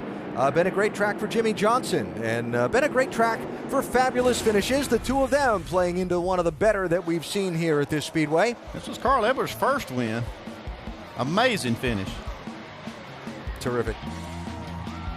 And something we've seen quite a lot at this Speedway over the years. And the way the race has unfolded today, I'm almost kind of expecting it. Yeah, me too. You know? It's been pretty wild. Got a good group of competitive cars still at the front. It's been a little stop and go. Weather's interrupted the race a few times. Heavy mist. Now we've had the intensity pick up and a few crashes have interrupted the race of late. And we're going to go back at it again with 71 to go. Certainly the fans that have weathered all of these couple of days deserve a finish like that here by sitting out here once again. And our thoughts certainly with all of those affected by the weather, both last week and this week. There were some tornadoes that touched down in the northern part of this state, northern Atlanta suburbs, and thoughts with all of those who are dealing with difficult circumstances. We go racing with 71 to go. That's Truex looking low. I've seen him do it before. Yeah, it looks like it stick. Yeah, and Carl might have got it right this time. See if he can hang on the bottom. Jimmy gets a good run, though. Jeff Gordon with a big handful in 1 and 2. Cost them some spots. There's Kurt Busch. Haven't called his number in a while. Yellow and red 22 car. He certainly knows how to get the job done here, though. Winner of 2 of the last 4 here at the Atlanta Motor Speedway. He and Gordon fighting for 5th and 6th right now. Keselowski behind them in the 2, being challenged by Denny Hamlin. Gordon able to clear Kurt Busch there off of turn 2 there. Once again, takes a lap or 2 for Gordon's car to come in a little bit. Then he starts marching forward. His big weakness is that first lap and a half after a restart. He can't hardly go. Is that Tony Stewart up there rim riding? Yeah, Tony's been trying to make some time. He's made a few adjustments and trying to work his way back towards that top 10. Tony with a good car earlier in the race, lost some track position on a couple of pit stops and has never gotten it back.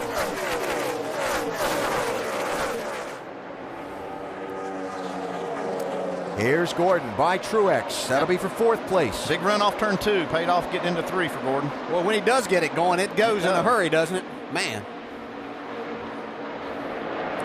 He almost just needs this thing to stay green so he has a chance to run up to the front. Yeah, that would be Jeff Gordon's best thing probably for this thing to go green. See Stewart here still trying to battle. Brian Vickers, who started up front. Dale Jr. in the mix now to make this car better. He's up into the 16th spot now. Much better than they were earlier in this race. Junior got a lap down earlier, got a free pass, got back in the mix. Trying to pick up some spots. Kevin Harvick had been up in the top 5 a little while ago. Slipped back a bit. Now he's racing for 10th spot with Greg Biffle. 9th and 10th there. Yeah, Biffle with a good solid run after having to start in the rear here today. Made some good adjustments and keeps working himself up to get a good finish today. And here working that gas. Yeah. That's what you have to do here, especially off of turn 2. Just flattens out so quickly. Here comes Keselowski again. How much mental competition is there between drivers of the same team to be the highest finishing guy within the group? Well, there's bragging rights there. You certainly want to do that. You know, you want to beat everybody out here, but you know, when you go back to the race shop, you want your guys to be able to say that they had the best weekend. Andy, as an owner, and you had a couple of cars out there at the time, how did that go? Well, I think that it's very healthy to have teammates racing each other hard. That is what I call healthy competition, things that push each other to learn more, to be better, and everything else. And they'll race each other so hard that they'll turn around and they'll be ahead of everybody. Yeah. So, you know, it is healthy to have them racing hard. You don't want them wrecking each other or getting anything that I'll call unhealthy, but this is good competition here. It's really a different dynamic than any sport. You know, in other team sports, you're out there trying to accomplish the same goal together, which is win the game or win the match. But in a race, you're teammates, but you're trying to beat each other. And sometimes that must make for some competitiveness and some awkward circumstances. There's some teammates racing each other. Mark Martin and Dale Earnhardt Jr. Here goes Gordon now. He's got it wound up. Going by Matt Kenseth for 3rd. This looks like the 24 car we saw in the first half of the race. He's got about 2 seconds to make up to catch his teammate Jimmy Johnson and Carl Edwards in between them. Yeah, you know that healthy competition I was talking about? That's pushing Gordon right now. He sees that 48 on that scoreboard. He's going to be chasing him hard. Yeah, and that's about how far earlier in the race Jeff Gordon was leading, was behind Jimmy Johnson to put him a lap down. Now he's trying to chase him down for the lead. Fastest lap on the track, last circuit. Yes, the 24 car. He does have it wound up. Saw David Reagan's car get pushed to the garage a little bit ago, Dave. Yep, a lot of guys working over there, but nothing to be done for it. David, what happened with the engine, you know? No, we don't really know yet. It's disappointing for our UPS team. We had a great car today. A car that could have won if we would have been in the right position toward the end of the race, but you know, this isn't a good race for this to happen. Our engine shop's been doing a great job and have done a great job all year, so I'm sure something will come up that kind of a freak incident, but Drew and everyone did a nice job. Can't say enough about our team. Just picked a bad week to have a bad finish, but we'll go to Richmond and try to win that one. Thanks, David. A bad run cut short. Now, a good run cut short, I mean. Another good run that was cut short was Clint Boyer's car. You heard Richard Childress come on the radio right after Clint hit the wall. Let's get that thing back out there, see if they can set themselves up any better to possibly still make the chase. Remember, Richmond is a good track for Clint. They go there next week, but possibly a few points to be gained by sending the car back out yet today, Ellen. They're working hard on the front end of the 33. Yeah, got a lot of repairs to do there, it looks like, Dave, and not a lot of laps left in the race. Hornets Nest on the right, change for second on the left. Jeff Gordon has this thing up on the high side, both ends of the racetrack right now, really making a lot of time. Once again, the last lap, fastest on the track. And giving Carl Edwards the wave of thanks. I don't think Carl resisted all that heavily. He saw the inevitable coming. Yeah, what are you going to do? Yeah, you see that coming from behind. There's no reason to try to fight it off. There's Kyle Busch trying to make his way forward a little bit. They've made all kinds of changes on this racetrack. Here's the only problem. Race car, I'm sorry. That's for 20th place. Yeah, but he is going forward. Well, not so fast. Looks like that 27 car is coming back on him. There goes Paul. Ceiling is about as high as it's been in 3 days here, so weather-wise right now, unless something unexpected blows over from behind the grandstand where we can't see it, looks like we're going to be good to go these last 59 laps. And remember the ticker as it comes across the top of the screen. Yellow are the guys currently in the wild card positions. Green, the guys that are locked in in the top 10 positions at the moment anyway in the chase for the NASCAR Sprint Cup. I shouldn't say locked in because some of them aren't locked in yet. Matt Kenseth has led a good number of laps today, being challenged for 4th place here by Kurt Busch. Yeah, certainly the best we've seen Kurt Busch all day today here. So the adjustments Steve Addington talked about earlier making to this car, they've got Kurt running good. Wow, he's loose right there, though. Man, he had that back end hung out. Yeah, he did, but I think that's what makes Kurt Busch here good here is he's able to drive this race car like this. Looks like they've got it more to his liking, and you can get up against the wall and make things happen. Now Matt Kenseth, he was just dominating here just not even 50, 60 laps ago. You have to wonder if that's, again, a part of the change of the racetrack that we've seen as we've had these little showers and then the jet dryers out there. It seems that the top of the racetrack has come in more now than any time that we've seen it today. You can really see the rubber laid down on the speedway. Kurt Busch is using every inch of that top groove.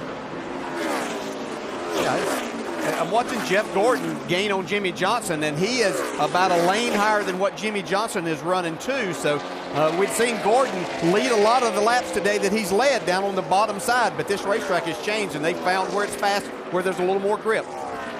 Now we see Jimmy Johnson. He's probably looking in that mirror thinking, how is he catching me? I'll try that groove. Yeah, he didn't win 5 championships by just looking out the front.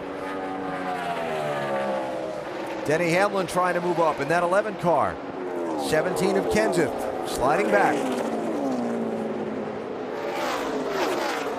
Hamlin earlier in the race today had a car that looked like he might contend for running up front and then had to back up on a pit stop. Cost him some track position that Doc, they're still trying to make up. Absolutely, Alan. And a moment ago, very frustrated Matt Kenseth said on the radio, said, I'm just way too tight, Jimmy, talking about Jimmy Finnick. Way too tight. Can't get it to turn. Just hanging on out here. But they're going to have one more stop. Maybe they can make an adjustment. Right now, he is not competitive like he'd like to be. Vince. As far as Denny Hamlin is concerned, running right there on the inside of Kenseth, he said it's just been a little bit too tight, especially from the center of the corner back onto the throttle as you see him get that position. But this was a team just looking for a strong points day. They've had an average finish of 20th over the last 9 races. Were 7th last week at Bristol, gave them a little bit of momentum coming. They felt like they've had a good car all weekend long, and even as we've stretched into the early part of the week, Mike Ford was confident that if they could stay out of trouble, they'd have a good finish today, and they're working on it. Looking from there up to this great race now for 3rd spot. Kurt Busch going to slide in front of Carl Edwards and pick up a position. It's amazing how much this track's changed and how the cars that were good before, not so good now. Got some new players emerging. And for the lead, Jeff Gordon has erased that gap to Jimmy Johnson, and he's starting to work him over. Yeah, and as Jimmy Johnson moved up to block Jeff Gordon up at the top, Jeff's gone to the bottom of the racetrack now. Boy, it's fun when you've got a car that you can take wherever you want to on the racetrack and make it go. Yeah, it's just a little too loose right there, Jeff is, to make that pass on the bottom. Might be trying to bait Jimmy to go down there, maybe pass him on the outside. You think he'll go for it? No. 9 championships between them. And racing for the win here with 52 laps to go. Now, that's still a long way to go in this race. Lead on the left, 4th place on the right. Comes that 2 car. It's getting time to win, and he's shown that over these last 5 weeks he likes that spot. Yeah, don't count him out. Big money. Oh, yeah. Sprint Summer Showdown, $3 million player is Brad Keselowski. I know it's cliche, but catching him's one thing. That's right. See, both of them sliding those cars power off turn 2. Passing him's another. Jeff Gordon is 5th in the championship, locked into the chase, but wants another win for bonus points for that seeding. Trying to get the lead from Johnson. Just hasn't quite gotten to stick it down low and hold it. Make it stick. And Jimmy Johnson like those bonus points also. He only has that 1 victory, so those 3 points would be big as we get ready for the chase. Yeah, this is the best position we've seen Jeff in down the back straightaway. He'll probably get him this lap. And the thing I'm impressed at, it looks like that they've made this 24 car better on the longer run too, which was something that even though they were leading early on, they would fall off in the later parts of a run. But it looks like they've made some nice adjustments there, Doc. Indeed they have, DJ, and now Jeff Gordon has driven down and taken a lead from teammate Jimmy Johnson, but now that he has the lead, he has something else to worry about. Listen in. I think this pace hurt the tires. I got a little vibration. 7-4. Let me know if it gets worse. We can come anytime. They are keeping an eye on it. The spotters are watching, and certainly Alan Gustafson is watching as well. They've told Jeff, if it gets any worse at all, come on down pit road. We're not taking any chances. Right now, Jeff has not said another word on the radio. He's just pulling away and leaving the 48. Been on these tires about 30 laps. Not all of them green flag, though. There was a caution in there in between. He talks about this pace has kind of hurt the tire. He's not slowing down. He's the fastest on the track, so he's not worried about it too much. I think what he's referring to is back early in the race, he would run pretty hard to get a big lead, and then he'd have to give it up because the tires would be gone. And I think maybe he's trying to give him a heads up that he feels that maybe he was pushing a little bit hard right there. Moving forward and sliding back. Kenseth slipping back in the 17. Tony Stewart going to take 8th place from him. Woo. Okay, yes. Yeah. Tony, and he certainly would like to win here today, but he's had a solid run despite a few challenges in the pits. This is exactly what this team needed as they head to Richmond next week. Tony saying coming into the weekend, look, we're in a chase position. We're in a qualified spot now. We just need to have 2 solid weeks and not have any disasters happen. We don't have to go out and throw the Hail Mary.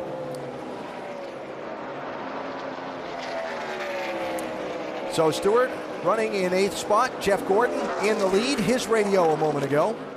I'm just getting word. 10-4 bucks. Let me know when it's too much so we can fit. We're in our window. Just going to make our last run longer. Yeah, he's just feeling something he doesn't like, and they're inside this pit window. They could make this stop and not have to come again. Well, how about slowing down just for a little bit? I mean, fastest car last again. lap. Yeah. Makes me wonder if he doesn't have a wheel that might be getting loose more than anything. Yeah. That still can't be a comfortable feeling at this race. No, and you don't want to let it get too far out of hand because it can mess up the wheel studs. I think we're going to need to come in another lap. That's what we're ready for you. I would bet he probably has a loose wheel. And once he comes in as the leader, it's going to drag everybody else in. They don't know exactly what that is, but I think that we're going to see that mass exit to pit road here shortly. Looks like he's going to make one more. Somebody's going to... We're ready for you. We're real good right now, actually, just a little free. Somebody's going to stay out there and try and see if they can catch a caution and trap a bunch of guys a lap down. But there's a risk to both sides of that strategy. There is. If you stay out there and try to do that, you're going to lose so much time if that caution does not come out. We're about 15 from pitting to. I'd like to pit in about 10. But if it's too bad, we can go.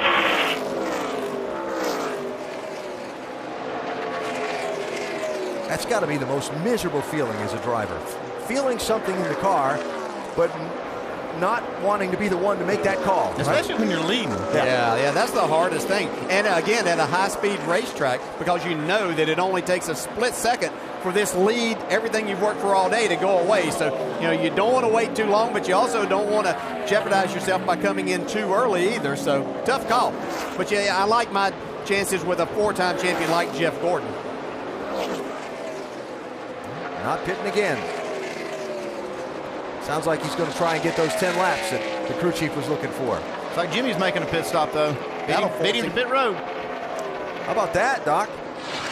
Absolutely, coming in, going to get fresh tires and get it full of fuel that they're in their window now, about 4 laps inside the window. They'd be close on a green-white checker as he gets his pit stop done. You're watching the leader, Jeff Gordon, right side of your screen. Also in, Kevin Harvick getting 4 tires. Air pressure difference for Harvick has been very, very tight. Jimmy Johnson goes by. The 17 car, we told you, he was very, very tight. He is on pit road. Matt Kenseth, one of the early leaders at the very end of pit road. And here comes Jeff Gordon down at 45 miles an hour. Final stop of the day. The vibration had gotten so bad, he said, we're going to go ahead and come in now. 4 tires. They will look at all 4 tires as they come off the car, get it completely full of fuel. Got to be very deliberate with the fuel man now. Got to get all of it in. Let's go down the day. Kurt Busch with that strong late race run Crew Chief Steve Addington said, I like the way we've been going. We're going to put a little more air in the right front, take a little more air out of the rear tires. Vince? The 11 of Denny Hamlin says it's a little tight off at turn 2. They're going to make a wedge adjustment for Denny, also give him 4 tires to fill it up with fuel. You see him leaving pit road. Tony Stewart leaves also. No changes, just 4 tires for Smoke. The 2-car, Brad Keselowski. Keselowski said he likes the car, but they made a track bar adjustment on the previous pit stop and an air pressure adjustment. He said he liked the air pressure, but not the track bar. So they're going to go back on the track bar adjustment. 4 tires, packet full of Sunoco fuel for Brad Keselowski. Jamie? And Carl Edwards said he was getting just a little too loose, wasn't able to run with the front runners. You see the 39 behind him, Ryan Newman. Carl Edwards, 4 tires down and away next to the 2-car. Alan? All right, Jamie, Ryan Newman finishing up the cycle of stops. After he pits, we're going to see the fight for the lead look like this. Jeff Gordon just barely blending up off the pit lane in front of Jimmy Johnson. Johnson with that lap on fresher tires, closing the gap Gordon had gotten away from him by. That's a pass-through penalty for Kyle Busch. He had a commitment line violation coming to pit road for his green flag stop. That's just a bad day gone worse. Yeah. And I wondered about, I saw Jeff come out in front here, but you were wondering with the struggles that he's had on restarts. But this is a totally different situation right here. So Jeff's car looks like it's up to speed, and gosh, if you didn't get by in there, I wouldn't like my chances. Yeah, but what is it about that? You know, restart, car won't go for a couple laps. You make a green flag stop, and it seems to get going okay. I don't get that. I don't know, but it's working okay. Yeah, it is. Yeah. It is. And it's just a feel here. You see the air pressure being able to build up quickly here. And they just seem like they've got everything dialed in for Jeff Gordon's car right now. I guess one of the big things is you don't have all the traffic to deal with either. Yeah. You don't have the dirty air, all those kinds of things that Jeff was dealing with on the restarts. He just has a great car today. Sorry, Eddie, watching what is the race for second at the moment will be for the lead when Mike Skinner stops and completes the cycle of pit stops momentarily. Remember, Skinner in the 36 car for Tom Baldwin Racing today. Dave Blaney suffering from some kidney stones. Did a start and park in Skinner's ride to 60. And so Skinner filling in this 36 today. Whoa, Jeff Gordon on the right. Almost tangling with a lap car of David Starr. We've seen David Starr actually be involved with Jeff Gordon now with a close call, and also Jimmy Johnson earlier in the race.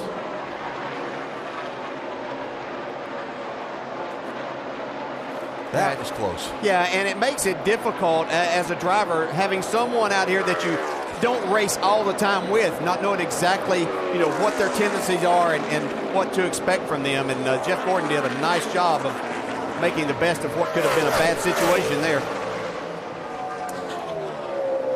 Trying to figure out if Alan Gustafson is watching weather or just watching his race car or what there. We saw a couple of those mist covering on the lens of the camera that was looking at Gustafson. Now, what got me so excited a minute ago, if you missed it, watch Jeff Gordon here. Wow, just enough room to get by. Yeah, David Starr wasn't doing anything right. He went in, he had a car below him on the entry to turn 1, and his car, tires were worn. He was ready to hit pit road, but Jeff Gordon did a nice job. So after cycling out, Jeff Gordon has a half a second lead on Jimmy Johnson, and they've put 3 seconds on Kurt Busch, who is the 3rd place car, and that far behind. Yeah, and Kurt Busch, I think, would love to see a caution flag here. I think he really would feel like that he could battle these guys if he was right there. I don't know that he can run them down from 3 seconds back, although he's plenty fast right now.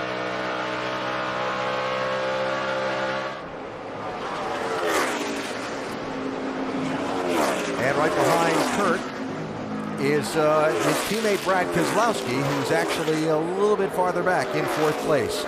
Solid, if not spectacular, day for that 22 car, Dave. Remember, we talked to Crew Chief Steve Addington earlier today as we watched the battle between the 2 and the 99. Here we are on board with Kurt. Steve Addington, I talked to him a little bit further. He said the car was so loose, we had to really work on it. We had to work on it carefully to get it back to a good tight. And that's what they did. He said we kind of creeped up on it. That's why the last adjustment was similar to the one before it. A good direction and not a huge swing was my point, guys. All right, Dave. A subtle approach. Wow, sawing on that wheel still. But that's a day-long thing here at this racetrack. Yeah, it doesn't matter which groove you run, and after you get about 3 laps on the tires here, that's the kind of motion that you'll have inside the car pretty much the rest of the time. Kenseth, Stewart. As we look back through some of the top 10, this is the race for 4th position. Brad Keselowski, Carl Edwards. We've seen Edwards and Matt Kenseth kind of lose things. Looked like they had things well in hand up towards the front after that last rain shower, and they both slipped back. Edwards back to 5th, Kenseth running 8th right now.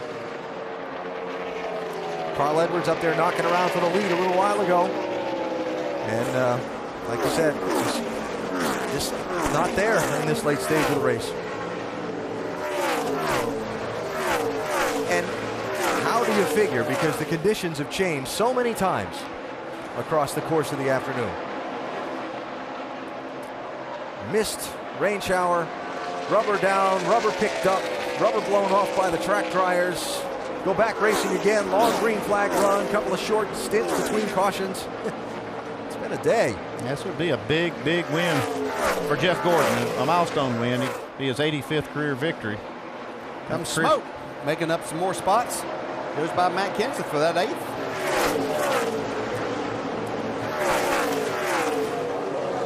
Again, not with us for the whole day. Tony Stewart ran up toward the front earlier in the race, about middle of the top 10, and then had a couple of long pit stops that cost him a lot of track position. And they just didn't fare as well back in the heavy traffic with that 14 car.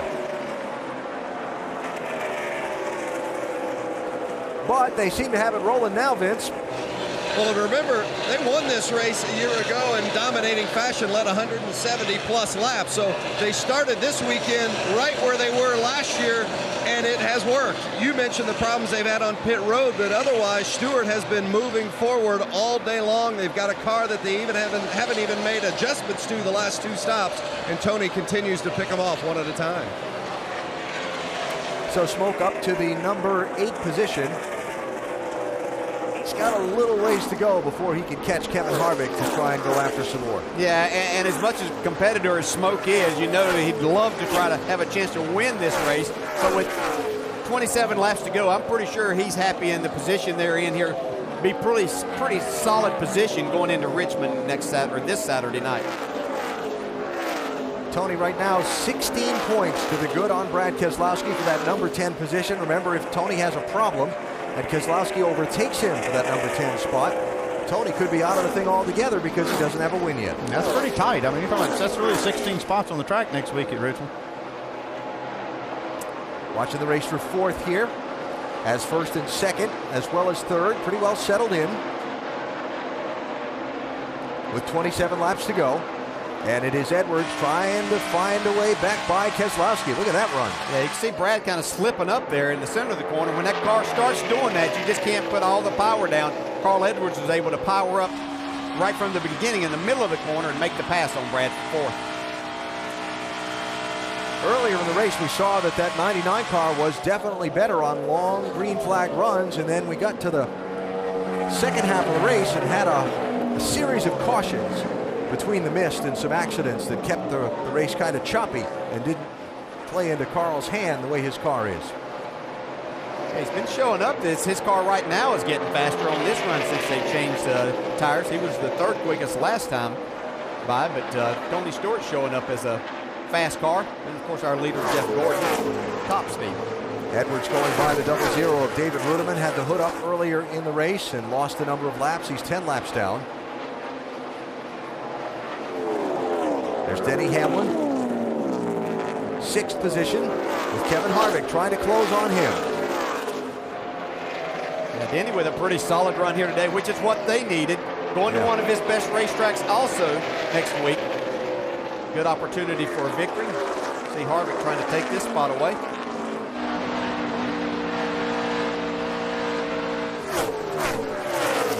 Really working the back bumper, working that throttle. Yeah, that position right there, you lose a lot of air to the nose of your car, and you don't want to get into the car in front of you, but really makes it difficult to see. Wow, look at him. He is sawing that thing.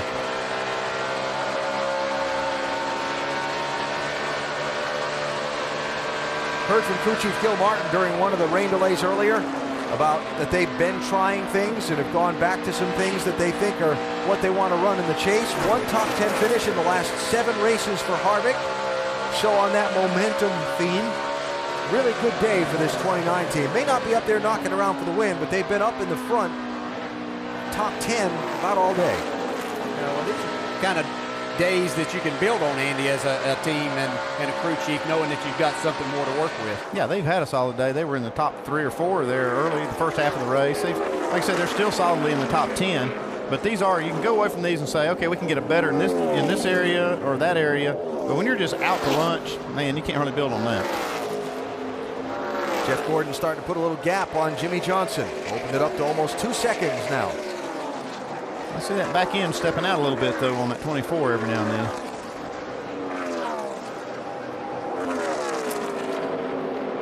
Could be a big win for this 24, Doc. No doubt about it, Alan. You know, I asked Alan Gustafson this morning, I said, how would you describe your driver, Jeff Gordon, mentally coming into the day with a chase 2 races away? Without hesitation, Alan said, you know what, Doc? You can hear his confidence on the radio. You can see his aggressiveness on the racetrack. He said, I wouldn't have said this a couple of years ago, but as of right now, he said, I will take Jeff Gordon over anybody in the garage area for that championship this year. He is hungry, and he wants it, as evidenced by his aggressive approach here today. Yeah, I talked to Alan Gustafson too, and you can just feel the confidence coming from him and that whole team, that they really do feel good about their chances. Little lap traffic for Gordon to deal with now. 95, he's giving you a lot more room this time. David Starr doing a nice job, Doug. Notice that's the leader. Getting down out of the way. And there's the gap back to Jimmy Johnson. The gap has actually closed up a little bit here. Yeah, I saw that back end step out on that 24 a little bit. Nice rally for the 48 team. Nearly lapped earlier in the race. Adjustments, ran all the way up to lead the race, now running in second spot in the final laps. We've gotten up to 2 seconds. Seen Jimmy move higher on the racetrack than I've really seen him on both ends all day. Kurt Busch can't get any higher. You can read that shell on that right rear quarter panel like that. In the middle. Looks like the right side's clean too. For as high as he's running, as loose as he is, it's amazing that he hadn't touched that wall. Dave? And it was lap 297. He radioed his crew and said, I'm moving to the high side. Let me know about my times. They really haven't given him any negative feedback whatsoever, so he stays up there. You know, their weekend started good when Steve Addington made a decision he told me about on Sunday, where they were having trouble landing in turn 1. The car was tight on landing. But he said, when do you start giving up 3/4 of a racetrack for 1/4? Turn 1's important, but do you give it all up for that? He didn't. They decided they'd get it as good as they could, and it's been good all day long. Solid third place right now for Kurt Busch. 4.5 seconds behind the leader, Jeff Gordon. Carl Edwards has slipped off his back bumper, but again, a solid day for this 99. We've been talking about momentum for the chase on and off throughout the day. They've gained some today.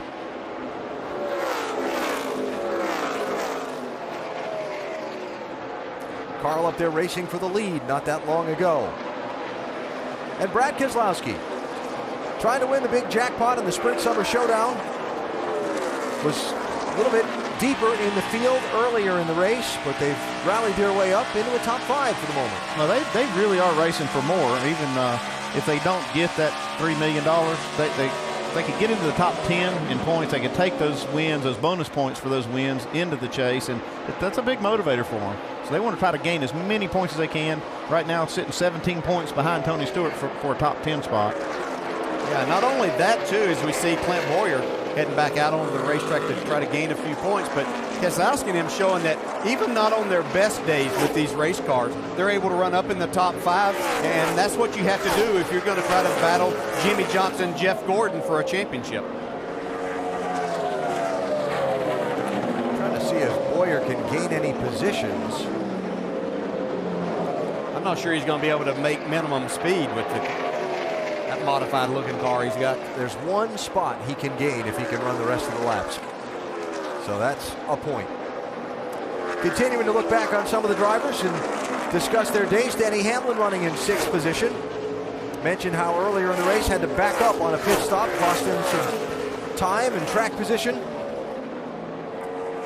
And then it seems that at different times during the day, maybe he and Mike Ford not talking the same language about this 11 car. I saw earlier that Harvick was right up on the back bumper of the 11, who's pulled away by about 4 or 5 car lengths now. The recent scoring serial there on Kevin Harvick. And behind Harvick, 8th place, Tony Stewart in the 14. Not going to be the weekend he gets his first win of the year this year as it was last year. But providing he runs out these final 13 laps with no trouble, he's going to leave here still inside the top 10 in the championship with a chance to go to Richmond and race for it. And here's a guy that behind him, Matt Kenseth. You're talking about how good the 48 team turned their day around. This 17's kind of gone the other way. Still inside the top 10, but they were looking pretty dominant there at one point. Led 64 laps, second most on the race. But just in this late going, it's come undone. And quietly, sliding back into the top 10, Brian Vickers. Started up front in the 4th position, got shuffled out early with some strategy. Track position they never made up, and all of a sudden late in the race, Vickers is chewing his way back into the top 10. 48's closed right up on the 24 all of a sudden, Doc. And Al, remember about halfway when Jeff Gordon was in a long run and the car just abruptly got loose and he slowed significantly. That's what happened 2 laps ago. Jeff said, uh-oh, the car is getting loose, very, very loose, and now he's in jeopardy of losing the lead. That happened about 10 laps ago or so. I saw that thing step out and I was like, no, I don't like the way that looks. Yeah, you sure pointed that out, and as I watched him a little bit more, you could see that happening. You can see right there the back end kick, even though he was able to hold Jimmy Johnson off right now. All he can do here is try to take away Jimmy's line that he wants to run and try to keep him in dirty air. 10 laps, that's a long time to do that. Oh gosh, it seems like forever if you're trying to fight a loose race car in particular at this track. So after dominating a lot of the afternoon, falling back, coming back to the front, having a vibration, getting to a pit window without that becoming a problem, getting out with the lead, pulling away from Jimmy Johnson. Now Gordon slides back into the clutches of his teammate, and they're inside the final 10 laps and racing for the win. We just have to see if any of this lap traffic that Jeff's going to encounter is going to kind of take away his lane and where he wants to run and how that affects him. One thing that might help him is a little dirty air on the nose wouldn't hurt a loose race car. So, having some traffic might not hurt Jeff Gordon. You can see the 48 right behind there coming off of turn 4 that last time. His car's a little bit on the free side also, back in kicking out. Searching for a lane. Where can I find enough grip to hold him off? Where can I find enough grip to get by him? Yeah, Jeff's just hoping right here that Marcus Ambrose gives him where he wants to be able to go. See Ambrose move up, giving Gordon the bottom, but Gordon's got really wiggly right there. Yeah. No, look man, at that. it's still out of shape. Just hanging on. Look at Ambrose. And here comes Johnson with a run. Yeah, he might try to go all the way to the bottom. See if he tries to go to the bottom and take that from Jeff. Not able to hold it down there. Just probably too loose, and the tires have too much time on them to make that move. Gordon's still fighting his car there. And we're talking a lot about Jeff, but Jimmy's got to be doing a lot of fighting of his own inside that car. Yeah, and as much as he's having to fight right now, it's a lot less than what he did the first of the race when he about wrecked every other lap. Got a good run there off turn 4. That's Ben Johnson's strong spot, it seems like today. 6 laps to go. And to the bottom. Can he make it stick? Yeah, we've seen Jimmy in this position number. Look how sideways right there. Wow, stays in the throttle. Driving by both of these guys. That's why there's 9 championships between these two. Able to take loose race cars, worn out tires right now, battling for the win here. 2 of the sport's best and the Atlanta track at its best, using every inch of this wide racetrack to try and find the grip they need to get to the front. And there's some traffic ahead of this group. There's quite a few cars ahead. Looks like they'll catch them too. 5 laps to go. Whoa, Gordon really sideways right there. And Jimmy fighting right up to his back bumper. You can see Jimmy just walk the car all the way up the track. Did we talk earlier about another fantastic finish here at Atlanta? Yes, sir. Got to run. Oh, yeah, he got him loose right there. Coming corner, door. Outside, right next to you, outside. 24 only. 4 to go.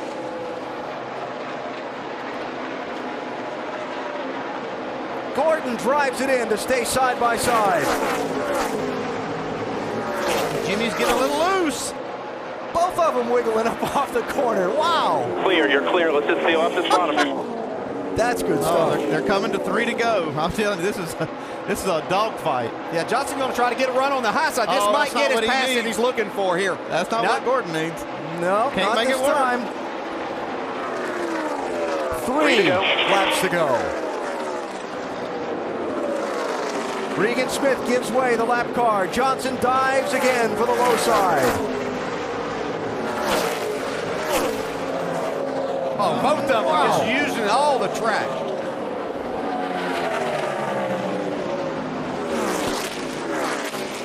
What's the wiggle going to be that costs Gordon the win, or Johnson the chance to make a run at him? Lost some time there. Yeah, Jimmy said, I got to try something. Yeah, that's where he'd made up a lot of his time. 2 to go. Looks like they may not catch this traffic before the end of the race. But it's probably still affecting their cars. They're close enough. Johnson gets a big run off of 2 now. Coming to the white flag. So far, Gordon's been able to hold him off. Can he do it for another lap and a quarter? Johnson's gotten a big run off turn 4 several times on Gordon, but not been able to finish the pass. He slides this time. Gordon gets the big run. By 3, white flag. Last lap. Gordon gaining some ground. Can he hang on? Whoa, Jimmy Johnson sideways as he went to the gas hard. Look at him. Sliding off the corner. Half a lap to go. There is lap traffic ahead. We've had fantastic finishes in Atlanta. Will this be another side-by-side run to the checkers? It's going to be a sideways run to the checkers. Johnson tries to get there, can't get it done. Career win number 85. Jeff Gordon, 3rd on NASCAR's all-time win list. Wow. That's some driving right there. What a finish. Yeah, all of this going on, we couldn't go back. Yeah. Woo! That's what I'm talking about, boys. Tony Stewart came up and passed all of those cars from running 8th all the way to 3rd. But you couldn't leave that. No, absolutely not. I mean, that was something. 2 of the sport's best, putting on a driving show. That was just hey, incredible. Awesome job, Jeff. You did amazing, dude. And all you guys in the pits, Alan, I'm so proud of you, man. I'm sorry I almost gave that thing away, but woo, that feels good. What? That doesn't get any better than that right there. That's some talent. Sliding around, hanging on, but not giving up. And Jeff Gordon and his crew chief Alan Gustafson and their whole team, Doc, with their 3rd win this season. What an impressive performance, Alan. Great job by you guys out here on Just What's All Day. But tell me your impressions of what your driver did those final 10 laps holding up Jimmy Johnson. Yeah, I mean, our car was really fast to start. We knew that. And it was really good at the end after the rain. It kind of helped our car out. So Jeff got going there, and we just knew we had to pit a little quicker than we wanted to. Those guys pitted under green a little quicker than we wanted to. So that last run, we had to go a ways on tires. But that's Jeff.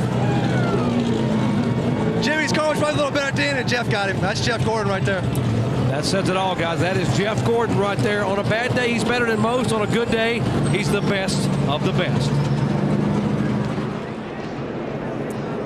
5th win at the Atlanta Motor Speedway, 1st since 2003.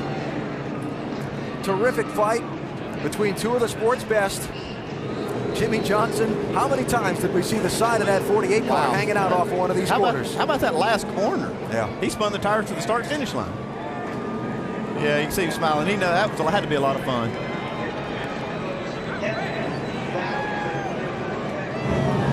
And Jimmy Johnson getting a drink here. Jimmy, I see your hands trembling a little bit. Was it as exciting behind the wheel as it was for us watching? I'm so glad I grew up racing in the dirt. I mean, if I if I didn't grow up racing around all those deserts and all those stadium tracks, I think I would have spun out 4 or 5 times there at the end. Just a great effort for this Lowe's team. We started off the race really bad, and they made some great adjustments on pit road, and the car came to life. We got ourselves up there in the mix, and had a little bit more speed on Jeff there over the long haul, but I just couldn't get my Impala past his. So one of those deals. Very happy for Hendrick Motorsports. Thankful that the fans stuck around some, and the ones that have watched at home. We'll go on to the next one.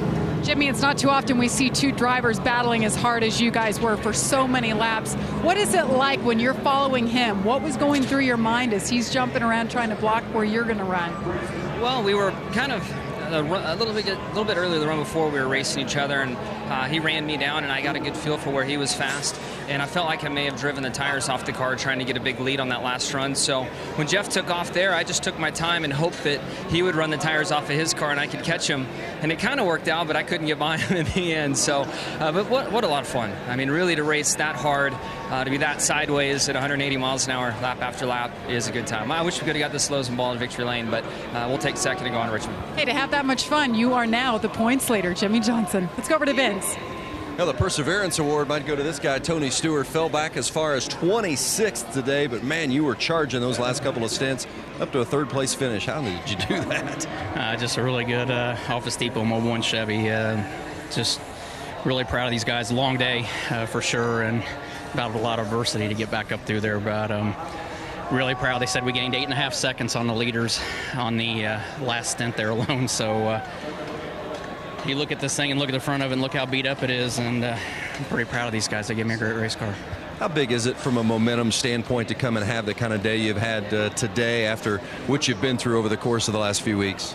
Well, I mean, we looked at today as a day that we could gain some momentum back, so you know, it's big, especially going into a week where, you know, anything can happen next week. So just proud of everybody at SHR and Hendrick Chassis and Engines, and you know, all of our fans have been sticking with us here. We're working hard at it, and this organization never gives up. And we got Ryan in today. I'm really proud of that, and him and his U.S. Army Tornadoes, Haas Automation Chevy. So really proud of those guys. And I know we got Tom Tiernan from U.S. Army and some folks from Tornadoes out in California that have been battling some health issues. So we're thinking about you guys and appreciate everything.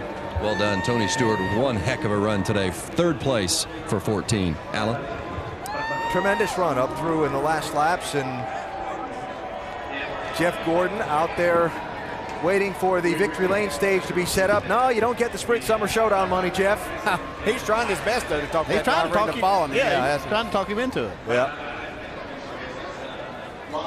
But tremendous performance today for this team. Gordon ends up leading the most laps again, slipped back a little bit, had a vibration, second to last run of the race, hung on until the last pit stop, and the big celebration for winning crew chief Alan Gustafson and the driver Jeff Gordon, providing us with our Goodyear winning moment, celebrating his 85th career NASCAR Sprint Cup Series win.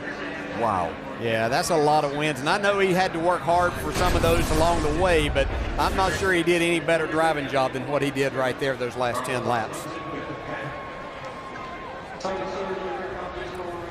While they make the front stretch victory lane celebration stage ready for Gordon to drive around, let's hear from some more of the top finishers today. Dave?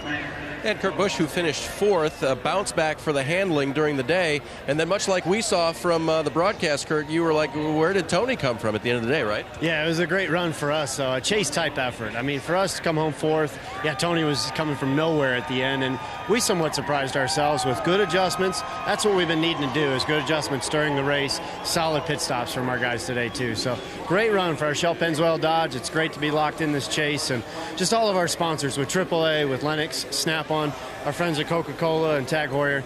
Just a great, solid season. Now it's go time. We got Richmond as a buffer here, but we got 10 weeks ahead of us that are the most important 10 weeks of the season. Well, so what's your thinking now that you're locked in going to Richmond?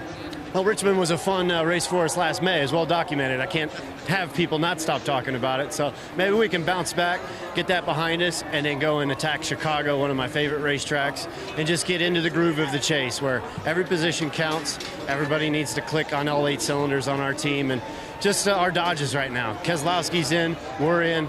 We're a 2-team effort for our Dodges, and here we are with our Dodge Chargers running with the big boys. So we're right in this mix, and I feel real proud of my guys today.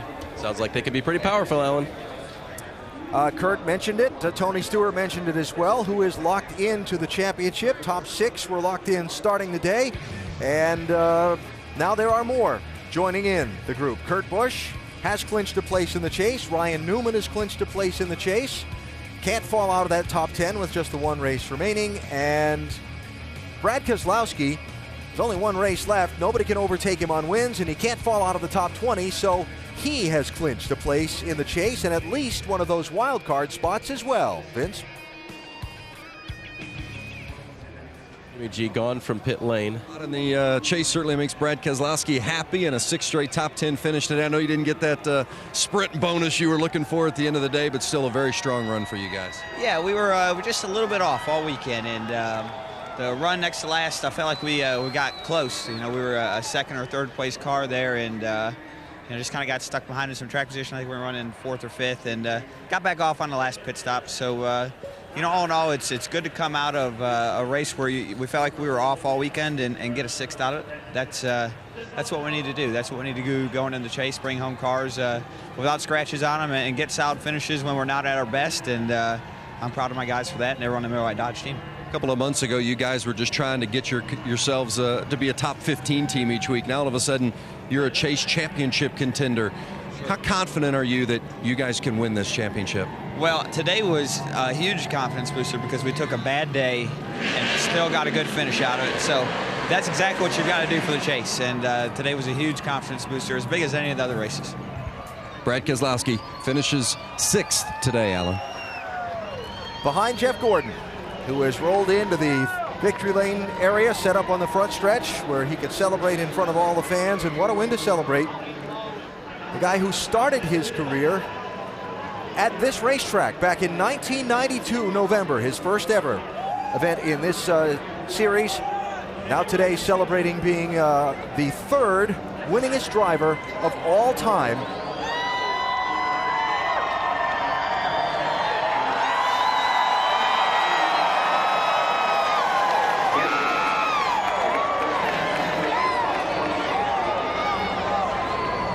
Dr. Jerry Punch in victory lane with Jeff Gordon. That was his car owner, Rick Hendrick. He was on the phone with a moment ago on the Sprint phone talking to Rick at home as Jeff climbs down. And Jeff, as good a race as I've seen in a long time, those final 10 laps. You're sideways, got a mirror full of Jimmy Johnson, your teammate. Take us through what you were doing inside the car. Oh my goodness. Our car was so strong at the beginning of a run, and we just, we used it up there at the end, and I was slipping and sliding. The track really changed a lot after that rain delay. Our car was real tight, and we had to free it up. But nice job, man. That's Jimmy Johnson, by the way, on the stage pointing at you and congratulating. That's what you're talking to. I tell you what, that was a lot of fun racing with him. I mean, I was slipping, he was slipping. The throttle control was very tough there at the end, and a couple moments where I really thought he got us. But what an incredible victory for this Drive to End Hunger Chevrolet. And I know we spoiled the Sprint Showdown.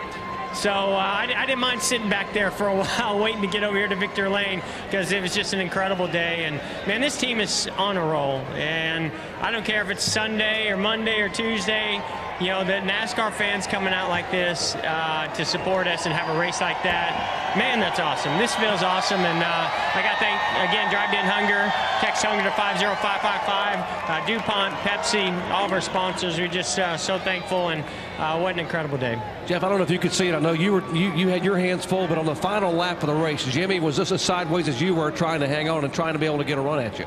Yeah, when I saw him get real loose off of 4, come to take the white, I could breathe a little sigh of relief because, I could kind of maintain down there in 3 and 4. I just got so loose. And he was rolling a little bit better than me through the middle down in 1 and 2. I could maintain the outside, but all he had to do was get to my inside off of 2, and we would have it would have been hard to beat him back to the line because we just lost so much grip there. So gave me a little breathing room there, and I was able to just be real smooth and easy with it through 1 and 2. Try to keep it driving as straight as I could, which wasn't easy, and then just baby it through 3 and 4. So he had 1 or 2 shots at me that I really thought we were done. I mean, I got so loose, but once he got to me and we were able to maintain and actually pull out a couple times, ones I said, okay, we just got to fight them to the checkered flag. There are those close to you who say they had not seen you this confident and this aggressive since 2001, your last championship year. Are you feeling it? This is the year for 5? I think this has turned out to be a great year, Jerry. Alan Gustafson, Lee, Tom, all our engineers, all the guys that worked so hard, the awesome pit crew, man, those last 2 stops were just money. And we're having a lot of fun right now. And when you can drive a race car that drives like that one, it makes me look like a hero, but they're the hero in my mind. And by the way, Richard Petty, David Pearson, and Jeff Gordon, 3rd all-time in wins in NASCAR history now. Jerry, I totally forgot about that. I got so excited with the whole win, and John Edwards didn't do his job back there telling me I won 85. I can't do anything without him. And I got to say hi to Ingrid, Leo, and Ella. Ella, I hope you had a good day at school today, baby. It's their first day, and I know how excited they are, and I can't wait to get home and see you guys. But yeah, 85. Wow, that is unbelievable. I mean, I'm just blown away. The kind of day we had, the kind of year that we're having. I mean, I just feel rejuvenated in such a big way just because of this race team and these race cars I get to drive. 85, woo! I love it, man. I love it. I can't wait to get home. Can't wait to celebrate with these guys. And thanks again to the fans. Wow. Oh, we'll let him get up there and celebrate with his crew. And what an incredible landmark victory for Jeff Gordon here at Atlanta Motor Speedway. Alan? From a young kid at this racetrack in November of 1992 with kind of a fuzzy little mustache to a 40-year-old, one of the most accomplished ever in the sport, a 4-time champion, now with the 3rd most wins ever behind 2 of the very best that he very much deserves to be in the company of. It's been quite a trip and quite a career to witness for that man, Jeff Gordon.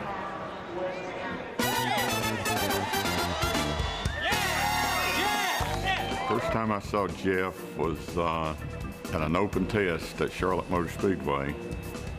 He hadn't driven in NASCAR yet. Some of the press buddies of mine and I were joking around, and we saw this kid with looked like he was in junior high. He had a little hairline mustache. He looked like he was about 15 years old and he had a little mustache. Okay, trying to look older. And I said, who in the world is that? And someone said, that's that hot shoe from Indianapolis. That's Jeff Gordon. I said, that's Jeff Gordon? He was everything that Dale Earnhardt wasn't. The people that really loved Dale hated Jeff. And the people that really loved Jeff hated Dale. Because honestly, from a personality standpoint, when you looked at them from the outside, they were completely different. You're either a 3 fan or a 24 fan, but you couldn't be both. In some parts of the country, Jeff Gordon is not a particularly liked driver. Everybody was from North Carolina, South Carolina, Georgia. Here he comes from California, been running open wheel cars, very, very well-spoken, very polished, just a different kind of attitude. As a fan of his growing up, I was stoked to see him win all those races, and happy that he kind of blazed the trail for guys that didn't grow up in the South to get a shot in NASCAR. The victory here to Jeff Gordon. And another mark is put in the record books. Pop the champagne, Jeff Gordon. What a win for Jeff Gordon. You are the damn best. There's a lot of people out there running today. They're satisfied just to be in the race, you know. And Jeff is one that likes to win, you know, and he does all he can to win. If someone didn't wreck him, he didn't even have to have equal equipment to win because he had the driving talent. He was fun to watch. It got a little bit monotonous writing about him winning, though. And here comes Jeff Gordon to take the checkered flag. We'll remember the name.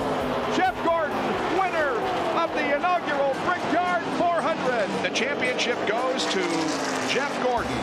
This will be the first modern day guy to go against the previous generation. Every sport always says, could the older guys do it today? And could these guys do it then? Who knows? You know, who knows? I think Jeff Gordon winning 85 is huge. You know, I think back then, they raced a lot more. If you race more, you're going to get more wins. Jeff got his 85 in far fewer races than Richard and David ran. I don't want to take away from anything that Richard's accomplished, but at the same time, I think what Jeff has done is very, very amazing. You can't go to Jeff Gordon and compare him with Richard Petty or David Pearson because they was at a different time.